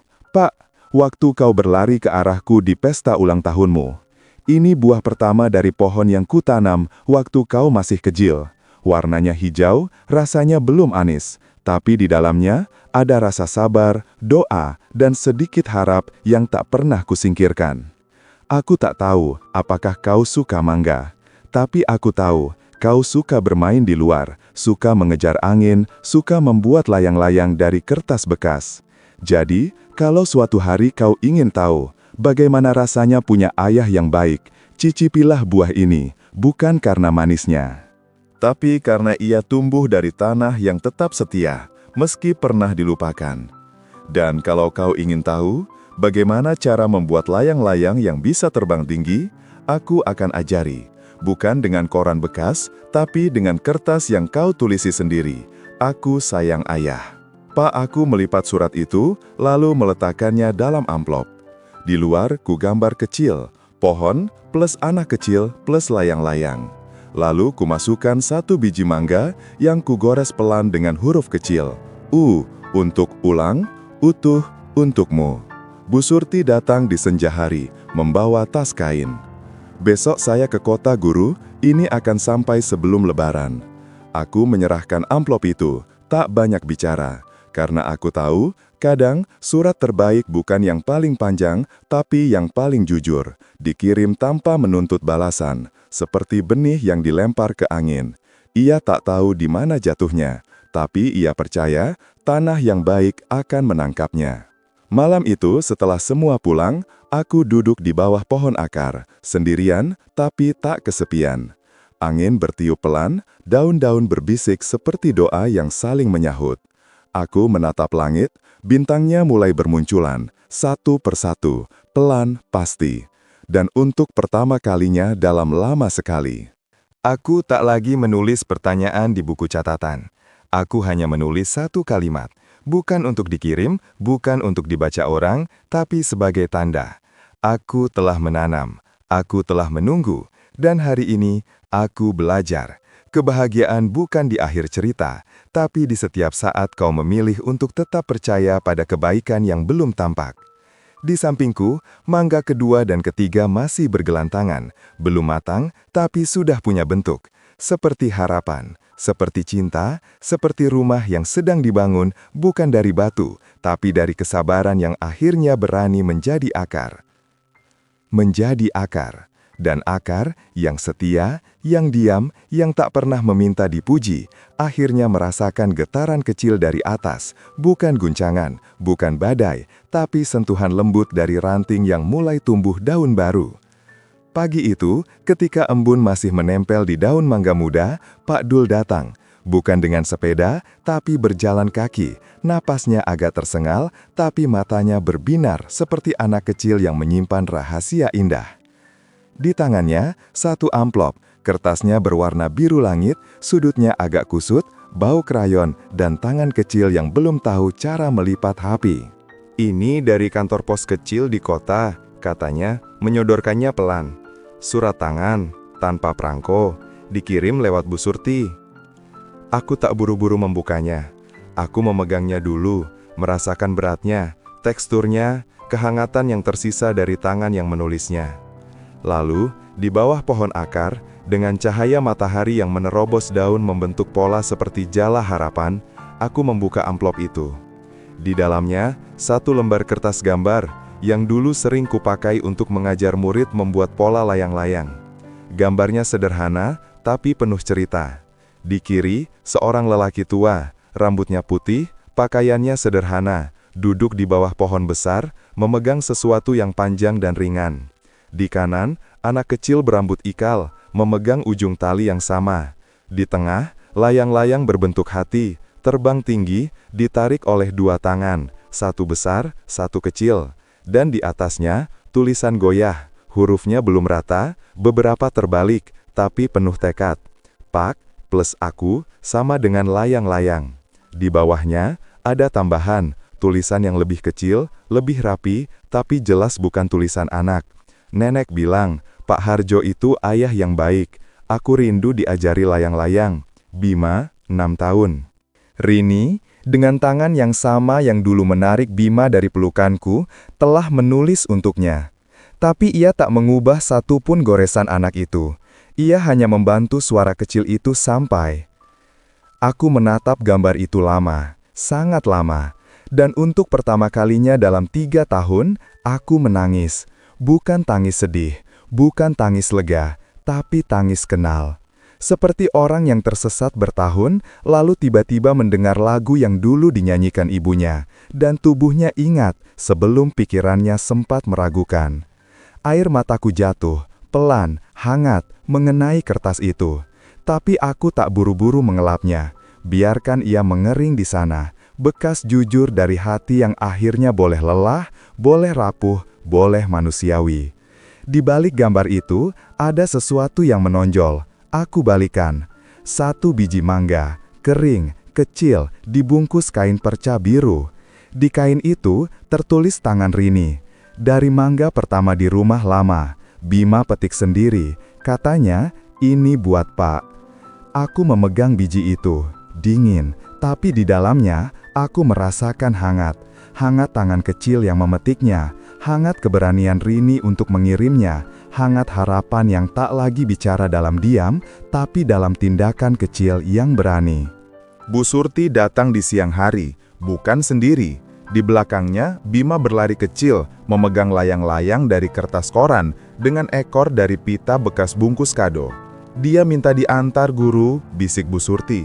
Katanya, aku mau ketemu Pak, aku bawa layang-layang. Bima berhenti di batas halaman, masih ragu, tapi matanya bersinar. Ia menatapku, lalu menatap pohon akar, lalu kembali ke wajahku. Perlahan, ia mengangkat layang-layangnya, dan menunjuk ke arahku, lalu ke dirinya, lalu ke langit, tanpa kata. Tapi aku mengerti, ayo kita terbangkan bersama. Aku berdiri, perlahan, lalu berjalan ke arahnya, tak terburu, tak ragu. Ketika jarak kami tinggal selangkah, Bima menjulurkan tangan, bukan untuk menyerahkan layang-layang, tapi untuk menggenggam jari telunjukku, seperti anak kecil yang butuh penuntun. Dan di sanalah, di bawah langit yang sama tempat dulu Arman dan aku menerbangkan layang-layang pertama, aku kembali merasakan, rumah itu bukan tempat. Ia adalah saat kau dipegang, dengan tangan kecil yang percaya, tanpa perlu tahu siapa kau dulu, cukup tahu, kau adalah Pak yang bisa diajak bermain tanpa takut salah. Aku tak bicara. Aku hanya mengangguk, lalu bersama Bima, Kami berlari pelan di halaman, menarik tali, membiarkan angin mengangkat kertas koran itu perlahan, naik, tinggi. Sampai layang-layang itu menyatu dengan awan, seperti doa yang akhirnya sampai, bukan karena keras bersuara, tapi karena tulus mengudara. Dan di tangan kecil yang menggenggam jariku, aku menemukan jawaban untuk semua pertanyaan yang pernah kusimpan. Cinta tak pernah benar-benar hilang. Ia hanya menunggu, di balik waktu, di balik kesalahan, di balik diam yang panjang, sampai seseorang berani mengulurkan tangan dan berkata, meski hanya dengan gambar, aku masih di sini, ayo pulang, pelan-pelan. Ayo pulang, pelan-pelan. Dan mungkin, karena langit akhirnya mendengar bisik itu, esok paginya, saat kabut masih menyelimuti sawah seperti selimut kenangan, aku melihat sesuatu yang tak pernah kuduga. Sebuah sepeda ontel, tua, catnya pudar, ban belakang agak kempes, berhenti di ujung jalan setapak. Bukan mobil hitam, bukan sepatu kulit, tapi sandal jepit, celana kain lusuh, dan kemeja putih yang sudah kusam, sama persis seperti yang kupakai dulu waktu mengantar Arman sekolah. Ia turun perlahan, tak buru-buru, tak gagah, hanya datang. Arman, ia tak membawa map, tak bawa kado, tak bawa alasan. Hanya sebuah kantong kain kecil dan di tangannya sebatang kayu ramping, halus, diukir sederhana. Sepotong bambu, di ujungnya diikat tali dengan kertas koran berbentuk layang-layang kecil belum diterbangkan. Ia berjalan pelan ke halaman sekolah pagi. Matanya menyapu papan tulis, rak buku, bangku bambu. Lalu berhenti di pohon akar yang kini rindang, dengan 3 mangga matang menggantung, kuning keemasan, siap dipetik. Lalu, ia duduk di bangku paling depan, bukan di tengah, bukan di tempat guru, tapi di bangku murid. Seperti dulu, waktu ia duduk di kelas 1 SD, gugup, tapi ingin belajar. Aku tak mendekat. Aku hanya berdiri di balik gubuk, membiarkan waktu mengalir, seperti air di parit sawah, pelan, pasti, tanpa memaksa batu untuk bergeser. Ia duduk lama, sendirian. Lalu, ketika matahari sudah tinggi dan burung-burung mulai bernyanyi riang, ia menatap ke arahku. Tak memanggil, tak melambai, hanya menunggu. Aku berjalan pelan. Saat jarak kami tinggal 2 langkah, ia bangkit, tapi tak berdiri tegak. Ia duduk lagi, di tanah, di samping bangku. Lalu menepuk tempat di sampingnya. Seperti dulu, waktu ia butuh ayah duduk sama rendahnya, agar suaranya terdengar jelas. Aku duduk, diam, hanya suara angin yang menyusup daun, dan jangkrik yang mungkin juga menahan napas. Lalu, pelan, seperti orang yang belajar bicara setelah lama diam, ia berkata, "Ayah." Satu kata. Tapi kali ini, ia tak patah, tak ragu, tak disertai penjelasan, hanya, "Ayah." Seperti mengembalikan sesuatu yang dulu terjatuh, dan kini diangkat dengan 2 tangan, penuh hormat. Aku menatapnya. Di matanya, tak ada pembelaan, tak ada permintaan maaf besar. Hanya kelelahan yang jujur. Lelah dari berpura-pura kuat. Lelah dari mengukur cinta dengan materi. Lelah dari hidup yang terasa seperti panggung, bukan rumah. "Saya bawa ini," katanya, menyerahkan layang-layang bambu itu. "Bima yang ajari cara buatnya." Katanya, "Pak suka yang dari koran." Aku memegangnya, ringan, tapi di dalamnya berat harapan. Bukan harapan besar, tapi harapan kecil yang berani untuk kembali belajar menjadi anak di hadapan ayahnya. "Saya tak tahu harus mulai dari mana," lanjutnya. Suaranya pelan, seperti daun yang jatuh tanpa suara. "Tapi saya tahu, saya ingin duduk di sini, belajar lagi." Dari awal, aku menatap pohon akar, rantingnya yang kuat, buahnya yang matang, akarnya yang dalam. Lalu perlahan, aku meraih tangan Arman. Bukan untuk menjabat, bukan untuk menarik, tapi untuk memegang. Seperti dulu waktu ia pertama kali naik sepeda tanpa roda bantu. "Kita tak perlu mulai dari awal, Nak," kataku, suaraku tenang, seperti air yang sudah jernih setelah lama diendapkan. "Kita hanya perlu kembali ke tempat yang sama, dan kali ini berdiri di sana, bersama." Ia mengangguk. Air mata mengalir, tapi kali ini, ia tak mengelapnya. Biarkan ia turun, bukti bahwa hatinya masih hidup, masih bisa merasakan, masih bisa pulang. Lalu, dari balik pohon, Bima muncul, berlari kecil, membawa mangga matang yang dipetiknya tadi pagi. Ia berhenti di depan Arman, lalu menyerahkan buah itu, kuning keemasan, harum, utuh. "Ini buat ayah," katanya, lalu menoleh padaku, tersenyum, "dan ini buat Pak." Di tangannya satu mangga lagi, sedikit cacat di kulitnya, tapi matang sempurna. Aku menerima, hangat, seperti janji yang akhirnya ditepati, bukan dengan gembar-gembor, tapi dengan kehadiran yang tulus. Arman memegang mangganya erat. Lalu, pelan, ia menggigit. Dan untuk pertama kalinya dalam lama sekali, ia tersenyum. Bukan senyum sosial, bukan senyum basa-basi, tapi senyum anak kecil yang akhirnya merasakan rasa rumah yang dulu ia lupa. Manisnya bukan dari gula, tapi dari kenangan yang akhirnya kembali utuh. Aku menatap langit, dan di sanalah aku tahu, pintu yang dulu dikunci dari luar tak perlu lagi dibuka dengan kunci.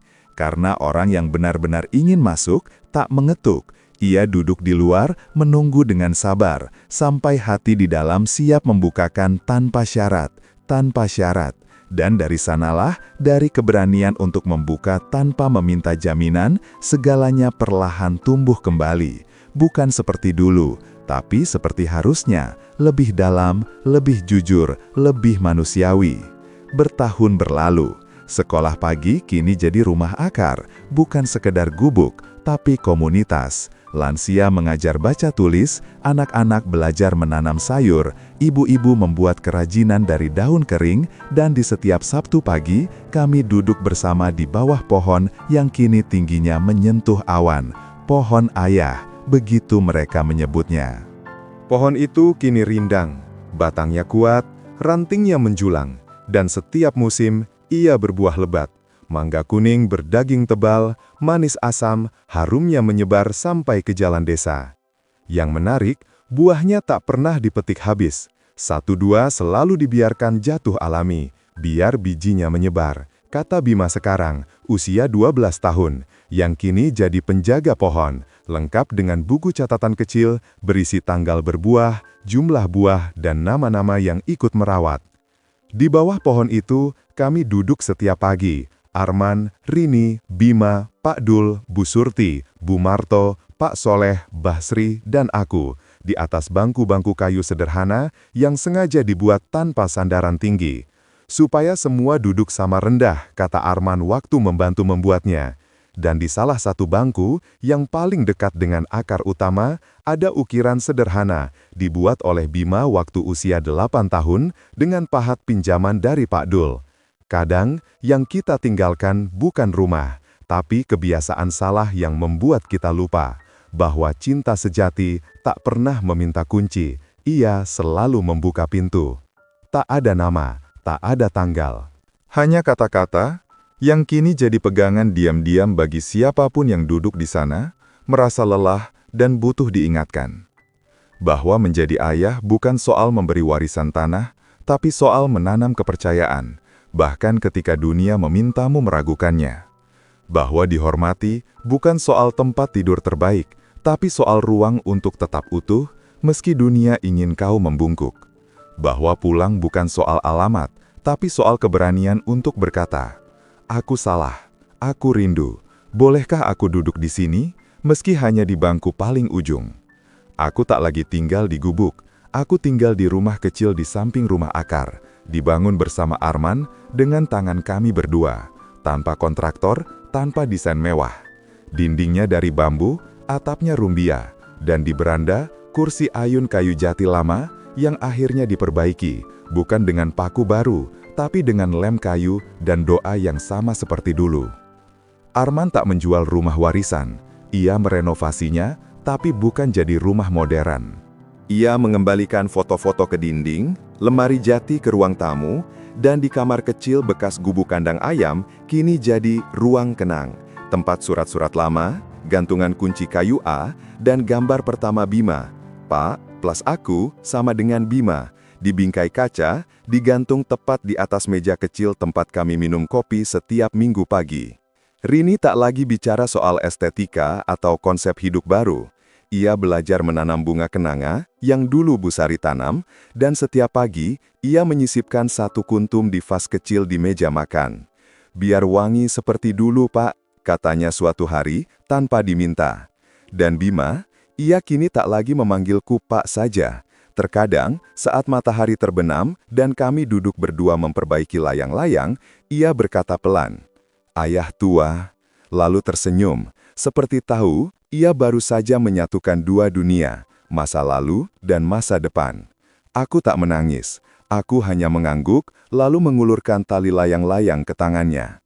Karena pada akhirnya, warisan terbesar bukan tanah, bukan rumah, bukan tabungan, tapi keberanian untuk tetap baik ketika dunia memintamu marah, kesabaran untuk menunggu tanpa kehilangan diri, dan kerendahan hati untuk kembali, baik sebagai ayah yang memaafkan, maupun sebagai anak yang belajar mengingat. Hari ini, di bawah pohon ayah, anak-anak dan kakek nenek duduk bersama, membaca puisi. Bukan puisi tentang kepahlawanan besar, tapi tentang hal kecil yang sering dilupakan. Tangan yang masih mau menggenggam, pintu yang tak dikunci, nasi yang dimasak dengan ingatan. Dan di antara mereka, seorang lelaki tua duduk diam, rambutnya putih, punggungnya sedikit membungkuk, tapi matanya masih tajam, hangat, penuh cahaya. Bukan karena ia punya segalanya, tapi karena ia akhirnya tahu, ia bukan warisan yang diberikan. Ia adalah akar yang dipilih untuk tetap hidup, agar suatu hari, ketika angin bertiup kencang, ada yang masih bisa berdiri tegak dan berkata pelan pada anaknya, "Tenang nak, ayah masih di sini, kita belum selesai bermimpi." Terima kasih telah menemani perjalanan Pak Harjo, dari gubuk kandang ayam hingga ke rindang pohon ayah. Semoga cerita ini mengingatkan kita, warisan terbaik yang bisa kita wariskan bukanlah apa yang kita miliki, tapi siapa diri kita ketika tak ada lagi yang tersisa untuk dibuktikan. Jika suatu hari kamu melihat pohon tua di halaman rumah, berhentilah sejenak, jangan hanya lihat buahnya, dengarkan akarnya. Karena di sanalah, dalam diam yang panjang, cinta sejati terus tumbuh, tanpa pernah meminta izin untuk tetap ada. Untuk semua ayah yang pernah dikunci dari luar dan tetap memilih membuka pintu dari dalam. Kita sering salah paham tentang kekuatan. Kita kira ia lahir dari teriakan, dari pukulan, dari balas dendam yang memuaskan. Tapi di desa kecil bernama Sukamaju, kekuatan justru lahir dari seorang lelaki tua yang memilih pergi agar tak kehilangan dirinya, sebatang biji mangga yang ditanam di tanah yang dianggap tak layak, dan satu kata kecil, ayah, yang akhirnya diucapkan bukan karena kewajiban, tapi karena kesadaran. Warisan tanah bisa diukur dengan meteran, warisan rumah bisa dihargai dengan rupiah, tapi warisan yang paling langka dan paling abadi adalah warisan cara mencintai, tanpa syarat, tanpa ancaman, tanpa meminta bukti. Jika kamu menutup cerita ini dengan mata berkaca-kaca, bukan karena sedih, tapi karena di suatu sudut hatimu ada kenangan yang baru saja diingat kembali. Ayah yang dulu menunggumu pulang, meski kau tak pernah bilang kapan akan tidak. Maka hari ini, sebelum waktu berlari lebih jauh, kirimlah satu pesan, teleponlah sebentar. Atau hanya, sebut namanya dengan cara yang dulu ia sukai. Karena di akhir hidup, kita tak akan menyesal karena terlalu sering mengatakan, "Aku sayang ayah." Kita hanya akan menyesal karena terlalu lama menunggu waktu yang tepat untuk mengatakan sesuatu yang sejak dulu sudah benar. Semoga kamu dan ayahmu masih punya waktu untuk duduk di bawah pohon yang sama, memegang tali layang-layang yang sama, dan berkata pelan, "Ayo pulang, pelan-pelan." Ditutup dengan doa, bukan drama.